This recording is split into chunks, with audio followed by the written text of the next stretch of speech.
ಸ್ನೇಹಿತರೆ, ಎಲ್ಲರಿಗೂ ನಮಸ್ಕಾರ.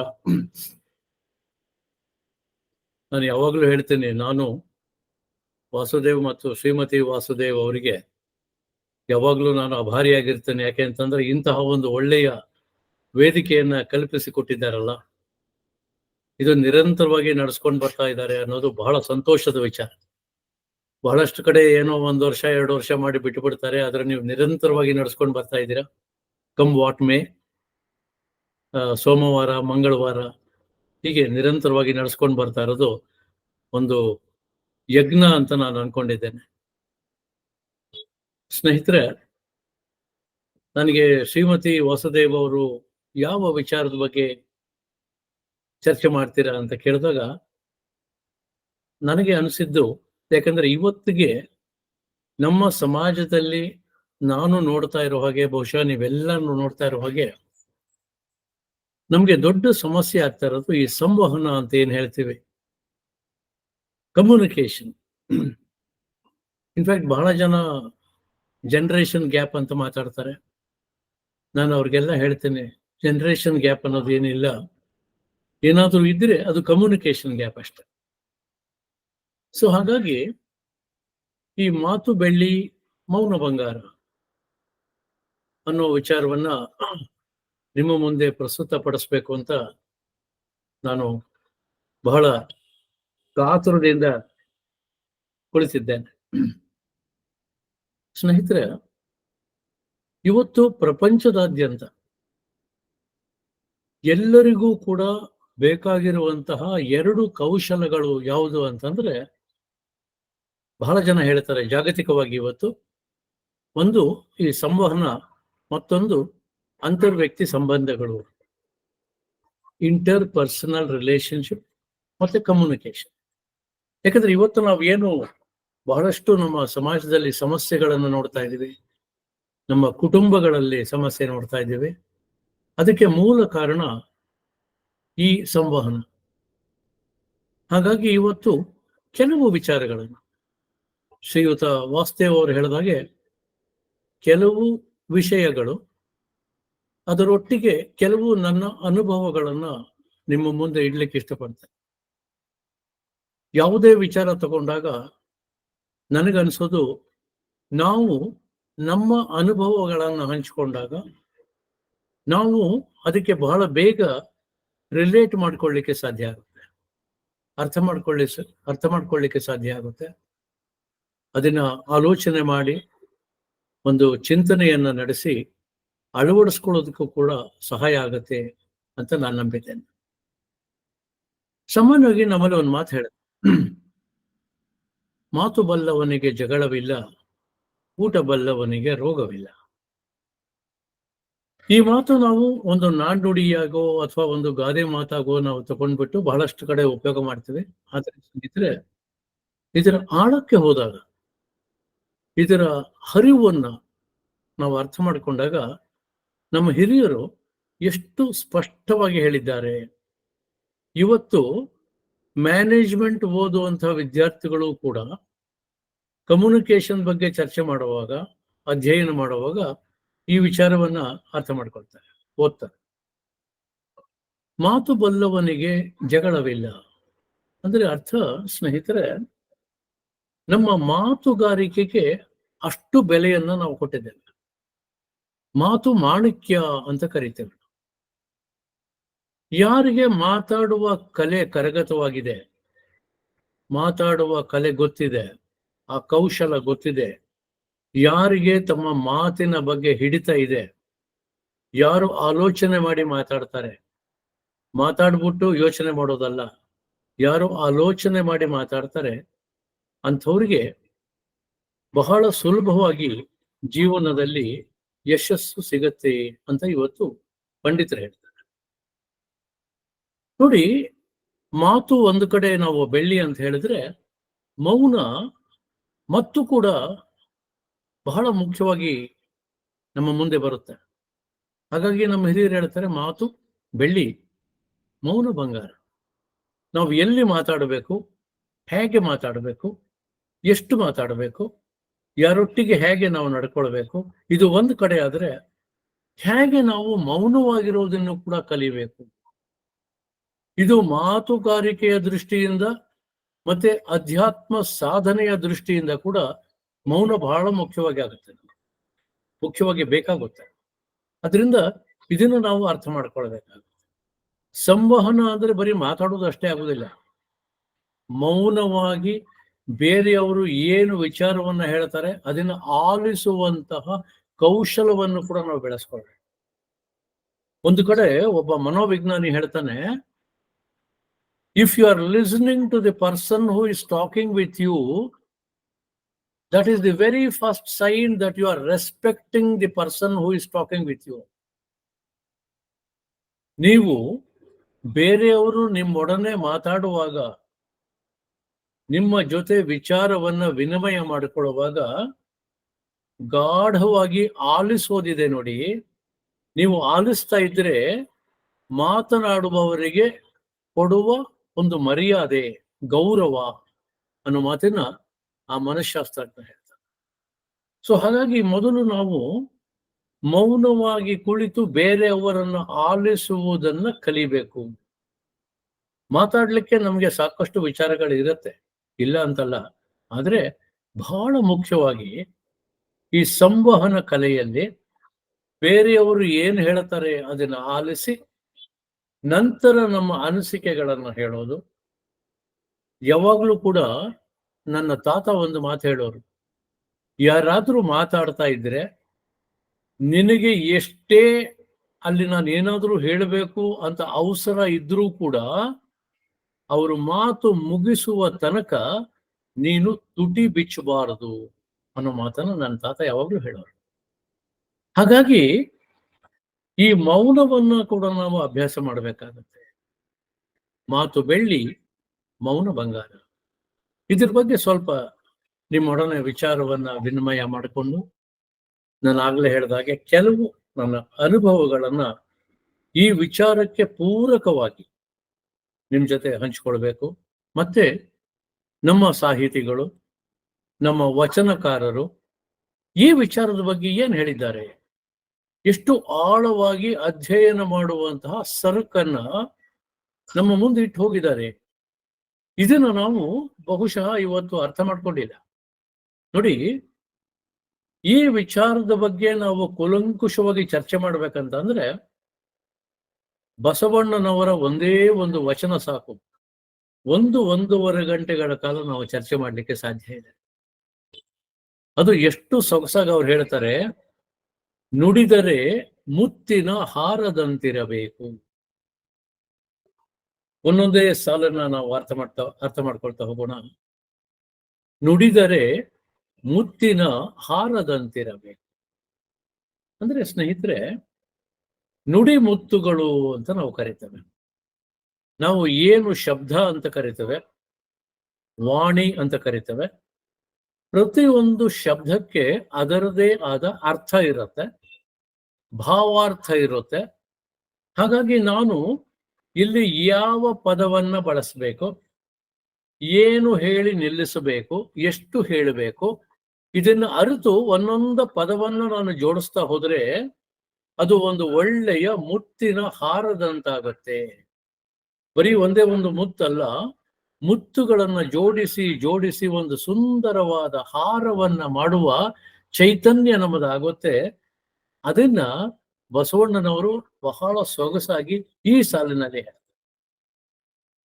ಮತ್ತೆ ಮುಂದಿನ ಸಾಲಿನಲ್ಲಿ ಹೇಳ್ತಾರೆ, ನುಡಿದರೆ ಮಾಣಿಕ್ಯದ ದೀಪ್ತಿಯಂತಿರಬೇಕು. ನುಡಿದರೆ ಮಾಣಿಕ್ಯದ ದೀಪ್ತಿಯಂತಿರಬೇಕು ಅಂದ್ರೆ ಸ್ನೇಹಿತರೆ, ನಾವು ಆಡುವ ಮಾತು ಮಾಣಿಕ್ಯದ ಹಾಗೆ, ದೀಪ್ತಿಯ ಹಾಗೆ ಅಂತಂದ್ರೆ ಪ್ರಕಾಶಮಾನವಾಗಿ ವಿಶೇಷ ಅರ್ಥವನ್ನು ಕೊಡುವಂತಹ, ಬೆಳಕನ್ನು ಚೆಲ್ಲುವಂತಹ, ಅಂದ್ರೆ ಜ್ಞಾನವನ್ನ ಸುಜ್ಞಾನವನ್ನ ಕೊಡುವಂತಹ ಮಾತುಗಳು. ಸೊ ಹಾಗಾಗಿ ಮಾಣಿಕ್ಯದ ದೀಪ್ತಿಯಂತಿರಬೇಕು. ನೋಡಿ, ಎಷ್ಟು ಜನ ಹೇಳ್ತಾರೆ ಬರೀ ಮಾತಾಡೋದಲ್ಲ, ನಮ್ಮ ಮಾತು ಪ್ರಕಾಶಮಾನವಾಗಿರಬೇಕು, ಜ್ಞಾನಯುಕ್ತವಾಗಿರಬೇಕು, ಸುಜ್ಞಾನದಿಂದ ಕೂಡಿರಬೇಕು, ಕೇಳೋರಿಗೆ ಆನಂದವಾಗಬೇಕು. ಹೇಗೆ ನಾವು ಮಾಣಿಕ್ಯವನ್ನ ನೋಡಿದಾಗ ಅದು ಎಷ್ಟು ಪ್ರಕಾಶಮಾನವಾಗಿರುತ್ತೆ, ಅದನ್ನ ನೋಡಿದಾಗ ಮನಸ್ಸಿಗೆ ಎಷ್ಟು ಆನಂದ ಆಗುತ್ತೆ, ಹಾಗೆ ಈ ಮಾತುಗಳು ಮಾಣಿಕ್ಯದ ದೀಪ್ತಿಯಂತಿರಬೇಕು. ನುಡಿದರೆ ಸ್ಫಟಿಕದ ಶಲಾಖೆಯಂತಿರಬೇಕು. ನೋಡಿ ಎಷ್ಟು ಸೊಗಸಾಗಿ ಹೇಳ್ತಾರೆ ಬಸವಣ್ಣವರು. ಸ್ಫಟಿಕದ ಸಲಾಖೆ ಅಲ್ಲ, ಶಲಾಖೆಯಂತಿರಬೇಕು. ಸ್ಫಟಿಕ ತಮ್ಗೆಲ್ಲ ಗೊತ್ತು, ಬಹಳ ಜನ ಸ್ಫಟಿಕ ಮಣಿಯನ್ನ ಒಂದು ಮಾಲೆ ಮಾಡಿಕೊಂಡು ಸರ ಮಾಡಿಕೊಂಡು ಹಾಕೊಂಡಿರ್ತಾರೆ. ಸ್ಫಟಿಕ ಈಸ್ ನೋನ್ ಫಾರ್ ಟ್ರಾನ್ಸ್ಪರೆನ್ಸಿ. ಅಂದ್ರೆ ನಮ್ಮ ಮಾತು ಅಷ್ಟು ಸತ್ಯವಾಗಿರಬೇಕು. ಅದರ ಜೊತೆಗೆ ಅದು ಹೇಗಿರಬೇಕು? ಶಲಾಖೆಯಂತಿರಬೇಕು. ಶಲಾಖೆ ಅಂದ್ರೆ ಇಲ್ಲಿ ಅವರು ಬಳಸಿರುವ ಒಳ ಅರ್ಥ ಎಲೆಯ ಹಾಗೆ ನೇರವಾಗಿ ಇರಬೇಕು, ಪಾರದರ್ಶಕವಾಗಿ ಇರಬೇಕು, ಮತ್ತೆ ಅದು ಕೂಡ ಹೊಳಿತಿರ್ಬೇಕು. ಸೊ ನಮ್ಮ ಮಾತು, ನಾವು ಮಾತಾಡಿದ್ರೆ ಹೀಗಿರ್ಬೇಕು. ಮತ್ತೆ ಹೇಳ್ತಾರೆ, ನುಡಿದರೆ ಲಿಂಗ ಮೆಚ್ಚಿ ಅಹೂದೆನ್ನಬೇಕು. ಅಂದ್ರೆ ಲಿಂಗ ಅಂತಂದ್ರೆ ಶಿವ ಪರಮಾತ್ಮ. ನಾವು ಆಡೋ ಮಾತುಗಳನ್ನ ಮೆಚ್ಚಿ ಹೌದು ಹೌದು ಅಂತ ಅನ್ಬೇಕಂತ. ನಾವು ಇಲ್ಲಿ ಬರೀ ನಾವು ದೇವರನ್ನ ಹೇಳೋದಷ್ಟೇ ಅಲ್ಲ, ಪರಮಾತ್ಮ ಅಂತ ಅಷ್ಟೇ ಅಲ್ಲ, ನಾವು ಯಾರೊಡನೆ ಸಂವಹನವನ್ನ ಮಾಡ್ತಾ ಇದ್ದೇವೆ ಅವರು ಕೂಡ ಅದೇನ ಹೌದು, ಇದು ಸರಿ, ಇದು ನಿಜ, ಇದು ಚೆನ್ನಾಗಿದೆ ಅಂತ ಹೇಳೋ ಹಾಗೆ ಮಾತಾಡೋದನ್ನ ಅಭ್ಯಾಸ ಮಾಡಬೇಕು ಅಂತ ಹೇಳ್ತಾರೆ. ಇಷ್ಟಲ್ಲದೆ ಕೊನೆಗೆ ಒಂದು ಮಾತು ಹೇಳ್ತಾರೆ, ಅದು ಬಹಳ ಮುಖ್ಯವಾಗುತ್ತೆ. ನುಡಿಯೊಳಗಾಗಿ ನಡೆಯದಿದ್ದರೆ ಅಂದ್ರೆ ನಾವು ಇಂಗ್ಲಿಷ್ನಲ್ಲಿ ಒಂದು ಮಾತು ಹೇಳ್ತೇವೆ, you must walk your talk your walk. ಅಂದ್ರೆ ಸ್ನೇಹಿತರೆ, ನಾನು ನುಡಿದಂತೆ ನಡೆಯಬೇಕು, ನಡೆದಂತೆ ನುಡಿಯಬೇಕು. ನನ್ನ ನುಡಿಗೂ ನಡೆಗೂ ವ್ಯತ್ಯಾಸ ಕಂಡುಬಿಟ್ರೆ ಯಾರೂ ಕೂಡ ನಮ್ಮ ಮಾತಿಗೆ ಗೌರವ ಕೊಡೋದಿಲ್ಲ, ಬೆಲೆ ಕೊಡೋದಿಲ್ಲ. ಒಬ್ಬ ನಮ್ಗೆ ವ್ಯಕ್ತಿಯಾಗಿ ಕೂಡ ನಮ್ಗೆ ಬೆಲೆ ಸಿಕ್ಕೋದಿಲ್ಲ. ನಾವು ನಗಣ್ಯರಾಗ್ಬಿಡ್ತೇವೆ, ನಮ್ಮನ್ನು ಯಾರು ನಂಬೋದಿಲ್ಲ. ಹಾಗಾಗಿ ನಮ್ಮ ಕೃತಿ ಮತ್ತು ಮಾತು ಎರಡು ಒಂದಾಗಬೇಕು. ಹಾಗಾಗದೇ ಇದ್ರೆ ಬಸವಣ್ಣವರು ಮುಂದುವರೆದು ಹೇಳ್ತಾರೆ, ಕೂಡಲ ಸಂಗಮನ ಒಲಿಯುವನೇನಯ್ಯ. ಕೂಡಲ ಸಂಗಮ ಒಲಿಯುವನೇನಯ್ಯ ಅಂದ್ರೆ ಪರಮಾತ್ಮ ಮೆಚ್ಚೋದಿಲ್ಲ. ನಾವು ಆಡದಂತೆ ನಡಿಬೇಕು, ನಡೆದಂತೆ ನುಡಿಬೇಕು, ನುಡಿದಂತೆ ನಡಿಬೇಕು. ಹೀಗಿಷ್ಟು ವಿಚಾರಗಳನ್ನ ಬಹಳ ಸೊಗಸಾಗಿ ಹೇಳ್ತಾರೆ. ಇಲ್ಲಿ ನೋಡಿ, ಮುತ್ತಿನ ಹಾರದಂತಿರಬೇಕು ಅಂತ ನಾನು ಹೇಳಿದೆ. ನಾವು ಆಡುವ ಪ್ರತಿಯೊಂದು ಮಾತು ಬೇರೆಯವರಿಗೆ ನೋವು ಉಂಟಾಗದ ಹಾಗೆ ನಾವು ಮಾತಾಡಬೇಕು. ಅಹಿಂಸೆ ಅಂತ ನಾವು ಸಾಮಾನ್ಯವಾಗಿ ಹೇಳ್ತೀವಲ್ಲ, ಅಹಿಂಸೆ ಅಂದಾಗ ದೈಹಿಕ ಹಿಂಸೆ ಮಾತ್ರ ಅಲ್ಲ. ನಾನು ಮತ್ತೊಮ್ಮೆ ಎಲ್ಲೋ ಒಂದ್ ಕಡೆ ನಿಮ್ಗೆ ಹೇಳಿದ್ದೆ ಅಂತ ಕಾಣುತ್ತೆ ಮುಂಚೆ. ಹಿಂಸೆ ಅಂದ್ರೆ ಬರೀ ದೈಹಿಕವಾದದ್ದಲ್ಲ, ಮಾನಸಿಕ ಹಿಂಸೆ ಹೆಚ್ಚು ಕ್ರೂರವಾಗಿರುತ್ತೆ. ಯಾಕೆಂದ್ರೆ ದೇಹಕ್ಕೆ ಆದ ಗಾಯ ಬಹಳ ಬೇಗ ವಾಸಿಯಾಗತ್ತೆ, ಆದರೆ ಮನಸ್ಸಿಗೆ ಆದ ಗಾಯ ಬೇಗ ವಾಸಿಯಾಗುವುದಿಲ್ಲ, ಬಹುಶಃ ವಾಸಿ ಆಗುವುದೇ ಇಲ್ಲ. ಅದಕ್ಕೆ ನಮ್ಮಲ್ಲಿ ಇನ್ನೊಂದು ಮಾತು ಹೇಳ್ತಾರೆ, ನಾಲಿಗೆಗೆ ಆದ ಗಾಯ ಬೇಗ ವಾಸಿಯಾಗತ್ತೆ, ನಾಲಿಗೆಯಿಂದ ಆದ ಗಾಯ ಬೇಗ ವಾಸಿಯಾಗುತ್ತಿಲ್ಲ. ನೋಡಿ, ಇದು ಕೂಡ ನಮ್ಮ ಹಿರಿಯರು ಹೇಳಿತ್ತು. ನಾಲಿಗೆ ನಾವು ಏನೋ ಮಾತಾಡೋವಾಗಲೋ ಊಟ ಮಾಡೋವಾಗಲೋ ಅಕಸ್ಮಾತ್ ನಾಲಿಗೆ ಕಚ್ಕೊಂಡ್ಬಿಟ್ರೆ ಅದಕ್ಕೆ ನಾವು ಏನು ಮತ್ತೆ ಔಷಧೋಪಚಾರ ಮಾಡ್ಬೇಕಾದಿಲ್ಲ, ತನ್ನಷ್ಟಕ್ಕೆ ತಾನೇ ಅದು ವಾಸಿ ಆಗ್ಬಿಡುತ್ತೆ, ಗುಣವಾಗ್ಬಿಡುತ್ತೆ. ಯಾಕೆಂತಂದ್ರೆ ಮನುಷ್ಯನ ಆ ಬಾಯಲ್ಲಿರುವಂತಹ ಜೊಲ್ಲು, ಆ ಜೊಲ್ಲಿನಲ್ಲಿ ಅಂತಹ ಒಂದು ಶಕ್ತಿ ಇದೆ. ಪ್ರಾಣಿಗಳೆಲ್ಲ ಗಾಯ ಏನಾದ್ರು ಆದ್ರೆ ನೆಕ್ಕಿ ನೆಕ್ಕಿ ವಾಸಿ ಮಾಡ್ಕೊಂಡು ಬಿಡುತ್ತವೆ. ಆದ್ರೆ ನಾವು ಮನುಷ್ಯರು ಅದನ್ನ ಮಾಡೋದಿಲ್ಲ. ಯಾಕೆ ಅಂತಂದ್ರೆ ನಮಗೆ ಸ್ವಲ್ಪ ಅಸಹ್ಯ ಜಾಸ್ತಿ ಆಗ್ಬಿಟ್ಟಿದೆ. ಹಾಗಾಗಿ ಅದ್ರ ಕಡೆ ನಾವು ಹೆಚ್ಚು ಗಮನ ಕೊಡೋದಿಲ್ಲ. ಕೊಡ್ಬೇಕಾದ್ದು ಇಲ್ಲ, ಬಿಟ್ಬಿಡೋಣ ಅದನ್ನ. ಇಲ್ಲಿ ಏನ್ ಗಮನಿಸ್ಬೇಕಂತಂದ್ರೆ, ನಮ್ಮ ಮಾತಿನಿಂದ ಬೇರೆಯವರಿಗೆ ಹಿಂಸೆ ಆಗಬಾರ್ದು, ಅಹಿಂಸೆ ಆಗಬಾರ್ದು. ಅದು ಮುತ್ತಿನ ಹಾಗೆ ಇರಬೇಕು ಅನ್ನೋದು ಬಸವಣ್ಣವರು ಹೇಳಿದ್ರು. ಎಷ್ಟೋ ಸಂದರ್ಭದಲ್ಲಿ ನಾವು ಮಾತಾಡ್ತೇವೆ, ನಮ್ಮ ಮಾತು ನಮಗೆ ಸರಿ ಅಂತ ಅನ್ನಿಸ್ಬಹುದು, ಆದ್ರೆ ಬೇರೆಯವರಿಗೆ ಏನಾಗತ್ತೆ ಇದರ ಪರಿಣಾಮ, ಅದನ್ನ ನಾವು ಸ್ವಲ್ಪ ಆಲೋಚನೆ ಮಾಡ್ಬೇಕಾಗುತ್ತೆ. ನೋಡಿ, ನನ್ನ ಅನುಭವ ನಿಮ್ ಜೊತೆ ಹಂಚ್ಕೊಳ್ಳೋದಾದ್ರೆ, ಒಮ್ಮೆ ನಾನು ಬಸ್ಸಿನಲ್ಲಿ ಪ್ರಯಾಣ ಮಾಡ್ತಾ ಇದ್ದೆ. ಬೆಂಗಳೂರಿಂದ ಹಾಸನಕ್ಕೆ ಹೋಗ್ತಾ ಇದ್ದೆ. ಮಧ್ಯೆ ಬಸ್ಸು ಒಂದು ಚಾ ವಿರಾಮಕ್ಕಾಗಿ ನಿಂತ್ಕೊಳ್ತು. ನಾನು ಎದ್ದೆ. ಮುಂದುಗಡೆ ನನ್ನ ತಂದೆಯ ಸ್ನೇಹಿತರು ಕೂತಿದ್ದವ್ರು ಎದ್ದು ಹಿಂದೆ ತಿರುಗಿ ನೋಡಿದ್ರು. ನನ್ನನ್ನು ನೋಡ್ಬಿಟ್ಟು, ಏನಯ್ಯ ಚೆನ್ನಾಗಿದ್ಯಾ ಅಂತ ಕೇಳಿದ್ರು. ನಾನು ಚೆನ್ನಾಗಿದ್ದೀನಿ ಸಾರ್ ಅಂದೆ. ತಕ್ಷಣ ಅವರು ಒಂದು ಮಾತು ಕೇಳಿದ್ರು ನನ್ನ, ಏನಯ್ಯ ನಿಮ್ಮಪ್ಪ ಇನ್ನೂ ಸೆಂಟ್ರಲ್ ಜೈಲಲ್ಲಿ ಇದ್ದಾನ ಅಂತ ಕೇಳಿದ್ರು. ಸ್ನೇಹಿತರೆ, ಅವರು ಹಾಗೆ ಕೇಳಿದ ತಕ್ಷಣ ನನ್ನ ಪಕ್ಕ ಕೂತವರು ಅವರ ಜೇಬುಗಳನ್ನೆಲ್ಲ ಮುಟ್ ನೋಡ್ಕೊಳ್ಳಿಕ್ಕೆ ಪ್ರಾರಂಭ ಮಾಡಿದ್ರು. ಅವ್ರು ಕೇಳಿದ್ದು, ನಿಮ್ಮಪ್ಪ ಇನ್ನೂ ಸೆಂಟ್ರಲ್ ಜೈಲಲ್ಲಿ ಇದ್ದಾನ. ವಿಷಯ ಇಷ್ಟೇ, ನನ್ನ ತಂದೆ ಸಿವಿಲ್ ಇಂಜಿನಿಯರ್ ಆಗಿದ್ರು. ಅವರು ಡೆಪ್ಯುಟೇಷನ್ ಮೇಲೆ ಸೆಂಟ್ರಲ್ ಜೈಲಿನಲ್ಲಿ ಕೆಲಸ ಮಾಡ್ತಾ ಇದ್ರು. ಯಾವುದೋ ಕನ್ಸ್ಟ್ರಕ್ಷನ್ ಎಕ್ಸ್ಟೆನ್ಷನ್ ವರ್ಕೋ ಅಥವಾ ರೆನೋವೇಷನ್ ವರ್ಕೋ ಏನೋ ಇತ್ತಾನು, ಅಲ್ಲಿ ಕೆಲಸ ಮಾಡ್ತಿದ್ರು. ಆದ್ರೆ ನನ್ನ ಸ್ನೇಹಿತರು ಕೇಳಿದ್ದು ಪ್ರಶ್ನೆ, ನಿಮ್ಮಪ್ಪ ಇನ್ನೂ ಸೆಂಟ್ರಲ್ ಜೈಲಲ್ಲಿ ಇದ್ದಾನ. ಅವರ ದೃಷ್ಟಿಯಲ್ಲಿ ಸರಿ ಇರ್ಬೋದು, ಯಾಕೆಂದ್ರೆ ನಮ್ಮ ತಂದೆಯಲ್ಲಿ ಕೆಲಸ ಮಾಡ್ತಿದ್ರು, ಅವ್ರು ಕೇಳಿರ್ಬೋದು. ಆದ್ರೆ ಪರಿಣಾಮ ಏನಾಯ್ತು? ಇಂತಹ ವಿಚಾರಗಳನ್ನ ನಾವು ಆಲೋಚನೆ ಮಾಡಿ. ಇನ್ನೊಂದು, ನಾನು ಮುಂಚೆ ಆಚಾರ್ಯ ಪಾಠಶಾಲಾ ಕಾಲೇಜಿನಲ್ಲಿ ಕೆಲಸ ಮಾಡುವಾಗ ನಡೆದ ಒಂದು ಘಟನೆಯನ್ನ ನಿಮ್ಮ ಮುಂದೆ ಹಂಚಿಕೊಳ್ಳಿಕ್ಕೆ ಇಷ್ಟಪಡ್ತೇನೆ. ಮಾತು ಹೇಗಿರ್ಬೇಕು? ಮಾನ್ಯ ದಿವಂಗತ ಶಿವರಾಮ್ ಕಾರಂತರನ್ನ ಒಂದು ಕಾರ್ಯಕ್ರಮಕ್ಕೆ ಕರೆದಿದ್ವಿ. ಶಿವರಾಮ್ ಕಾರಂತರು ಬಹಳ ಮುಂಗೋಪಿಗಳು.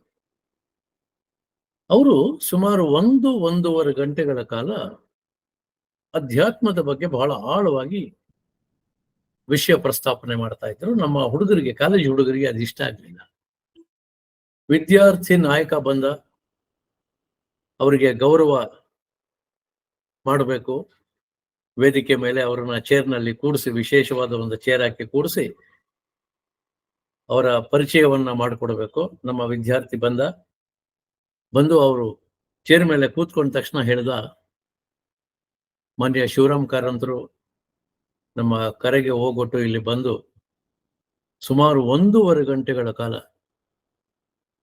ಮಾತಾಡಿದ್ದಾರೆ, ನಮ್ಗೇನು ಅರ್ಥ ಆಗ್ಲಿಲ್ಲ, ಬೋರ್ ಹೊಡಿಸಿದ್ರು ಅಂತ ಅಂದ್ಬಿಟ್ಟ. ನೇರವಾಗಿ ಅಂದೇ ಬಿಟ್ಟ. ನಮಗೆ ಅಲ್ಲಿ ಮುಂದೆ ಕೂತಿರೋರಿಗೆ ಕೂತ್ಕೊಳ್ಳಿಕ್ ಆಗ್ತಾ ಇಲ್ಲ. ಶಿವರಾಮ್ ಕಾರಂತರು ಮೊದಲೇ ಮುಂಗೋಪಿಗಳು. ಏನಾಗತ್ತೋ ಏನೋ ಅಂತಂದ್ರೆ ಅಷ್ಟೊತ್ತಿಗೆ ಒಬ್ರು ಅಧ್ಯಾಪಕರು ಬಂದ್ರು. ಅವರು ಪಾರ್ಟ್ ಟೈಮ್ ಕೆಲಸ ಮಾಡ್ತಾ ಇದ್ದವರು ಬಂದು ಮೈಕ್ ಕಿತ್ಕೊಂಡ್ರು. ನಾವು ಅನ್ಕೊಂಡಿವಿ, ಓಹೋ ಪರವಾಗಿಲ್ಲ, ಇವರು ಆದಂತಹ ಒಂದು ಡ್ಯಾಮೇಜ್ ಅನ್ನ ಕಂಟ್ರೋಲ್ ಮಾಡ್ತಾರೆ ಅಂತ ನಾವು ಅನ್ಕೊಂಡ್ವಿ. ಅವ್ರು ಬಂದು ಮೈಕ್ ಹಿಡ್ಕೊಂಡು ಹೇಳಿದ್ರು, ಕ್ಷಮಿಸ್ಬೇಕು ಮಾನ್ಯ ಶಿವರಾಮ್ ಕಾರಂತರು, ನಮ್ಮ ಹುಡುಗ ಯಾವಾಗ್ಲೂ ಅಷ್ಟೇ ಇದ್ದಾಗೆ ಹೇಳ್ತಾನೆ ಅಂತ ಅಂದ್ಬಿಟ್ಟು. ಸ್ನೇಹಿತರೆ, ಈಗ ಹೇಳಿದ ತಕ್ಷಣ ಶಿವರಾಮ್ ಕಾರಂತರು ಎದ್ದು ಹೊರಟೆ ಬಿಟ್ಟು. ನೋಡಿ, ಮಾತು ಎಷ್ಟು ಮುಖ್ಯ ಆಗುತ್ತೆ ಅನ್ನೋದಕ್ಕೆ ಈ ಘಟನೆಯನ್ನ ನಿಮ್ಮ ಮುಂದೆ ಹಂಚಿಕೊಳ್ತೇನೆ. ಸೊ ಹಾಗಾಗಿ ಮಾತು ಆಡ್ಬೇಕಾದ್ರೆ ಅದಕ್ಕೆ ಸಾಕಷ್ಟು ತಯಾರಿ ಆಗ್ಬೇಕು. ಏನ್ ಹೇಳ್ಬೇಕು, ಯಾರಿಗೆ ಹೇಳ್ಬೇಕು, ಎಷ್ಟು ಹೇಳ್ಬೇಕು, ಈ ತಯಾರಿ ಆಗ್ಲಿಲ್ಲ ಅಂತಂದ್ರೆ ಸಮಸ್ಯೆ ಆಗುತ್ತೆ. ಅದಕ್ಕೆ ಹೇಳುದು, ನುಡಿದರೆ ಮಾಣಿಕ್ಯದ ದೀಪ್ತಿಯಂತಿರಬೇಕು. ಅದಕ್ಕೆ ವಿಶೇಷವಾದ ಅರ್ಥ ಇರಬೇಕು, ಒಂದು ಜ್ಞಾನವನ್ನು ಹಂಚ್ಕೊಳ್ಳೋ ಕೆಲಸ ಆಗಬೇಕು.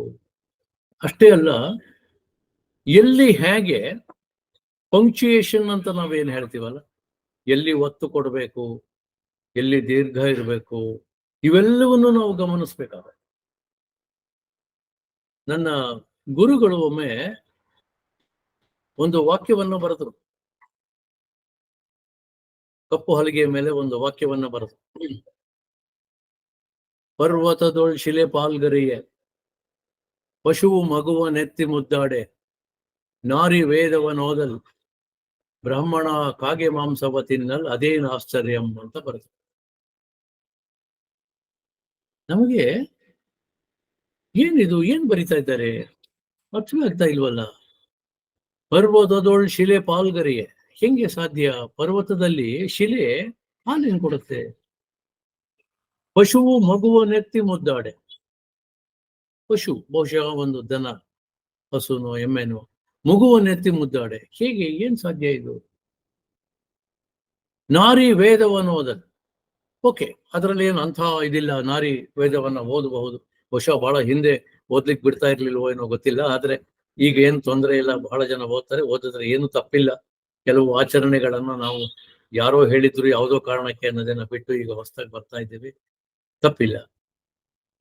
ಬ್ರಾಹ್ಮಣ ಕಾಗೆ ಮಾಂಸವ ತಿನ್ನಲು, ಬಹಳ ಕಸಿವಿಸಿ ಆಗತ್ತೆ ಮನಸ್ಸಿಗೆ, ಹೇಗಿದು? ಆವಾಗ ನಮ್ಮನ್ನು ಕೇಳಿದ್ರು, ಅರ್ಥ ಆಯ್ತಾ? ನಾವು ಹೇಳಿದ್ವಿ, ಸರ್ ಯಾಕೋ ಇದು ಸರಿಗೆ ಇಲ್ಲ ಅಂತ ಅನ್ನಿಸ್ತಾ ಇದೆ, ಅರ್ಥ ಆಗ್ತಾ ಇಲ್ಲ. ಅವ್ರು ಹೇಳಿದ್ರು, ನೋಡಿ, ಪಂಕ್ಚುಯೇಷನ್ ಸರಿಗೆ ಮಾಡ್ಕೊಳ್ಳದೆ ಇದ್ರೆ ಏನಾಗತ್ತೆ ಅನ್ನಕ್ಕೆ ಇದು ಉದಾಹರಣೆ. ನಾವು ಹೇಗೆ ಓದ್ಕೊಳ್ಬೇಕು? ಪರ್ವತದೊಳ್ ಶಿಲೆ, ಕಮ, ಪರ್ವತದೊಳ್ ಶಿಲೆ ಪಾಲ್ಗರೆಯೇ ಪಶು, ಪಶು ಹಾಲು ಕೊಟ್ರೆ, ಮಗುವ ನೆತ್ತಿ ಮುದ್ದಾಡೆ ನಾರಿ, ಸರಿಯಾಗಿದೆ. ವೇದವನೋದಲ್ ಬ್ರಾಹ್ಮಣ, ಸರಿಗಿದೆ. ಕಾಗೆ ಮಾಂಸವ ತಿನ್ನಲ್, ಅದೇನು ಆಶ್ಚರ್ಯ.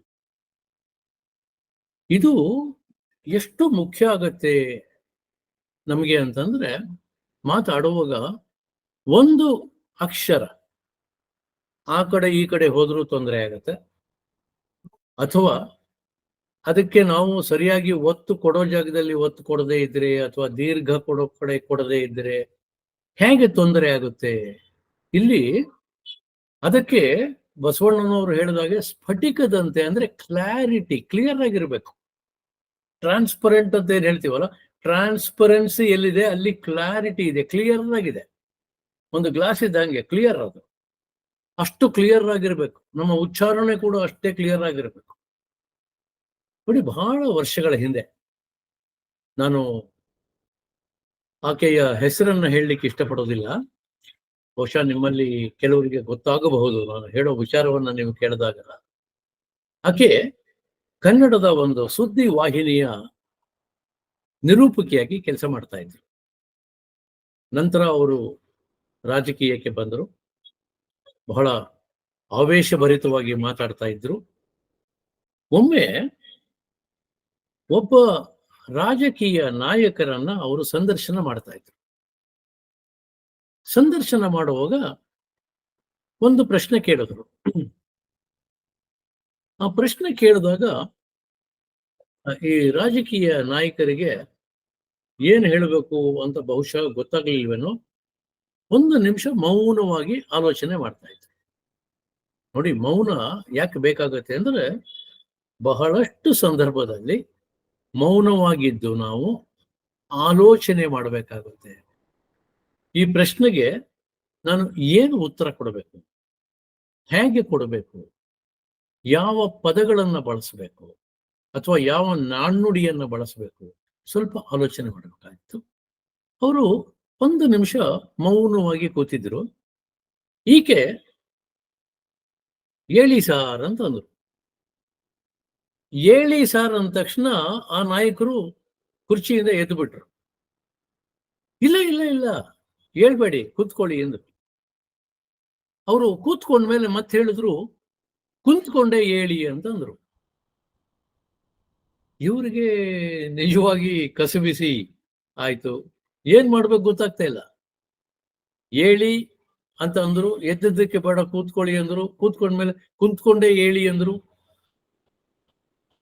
ನಮ್ಮಲ್ಲಿ ಕೆಲವರು ಹೇಳ್ತಾರೆ ಅದು ಗ್ರಾಮ್ಯ ಭಾಷೆ, ಅದರಿಂದ ಅದನ್ನ ನೀವು ತುಂಬಾ ಅದ್ರ ಬಗ್ಗೆ ಚಿಂತೆ ಮಾಡಬೇಡಿ. ಇಲ್ಲ, ನಾವು ಚಿಂತೆ ಮಾಡೋದಲ್ಲ.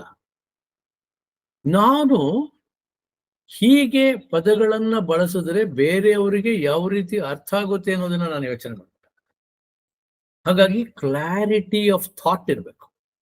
ನಮ್ಮ ಆಲೋಚನೆಯಲ್ಲಿ ನಿಖರತೆ ಇರಬೇಕು. ಸೊ ಹಾಗಾಗಿ ನಾನು ಈ ಪದವನ್ನ ಬಳಸಬಹುದು, ಹೀಗೆ ಉಚ್ಚಾರಣೆ ಮಾಡಬೇಕು ಅನ್ನೋದು ಬಹಳ ಮುಖ್ಯ ಆಗುತ್ತೆ. ಇಲ್ಲ ಅಂತಂದ್ರೆ ಅದರಿಂದ ಅಭಾಸ ಆಗಬಹುದು. ಯಾವಾಗ ಅಭಾಸ ಆಗತ್ತೆ ಸ್ನೇಹಿತರೆ, ನಮ್ಮ ವ್ಯಕ್ತಿಗತ ಸಂಬಂಧಗಳು ಹಾಳಾಗ್ಬಿಡತ್ತೆ.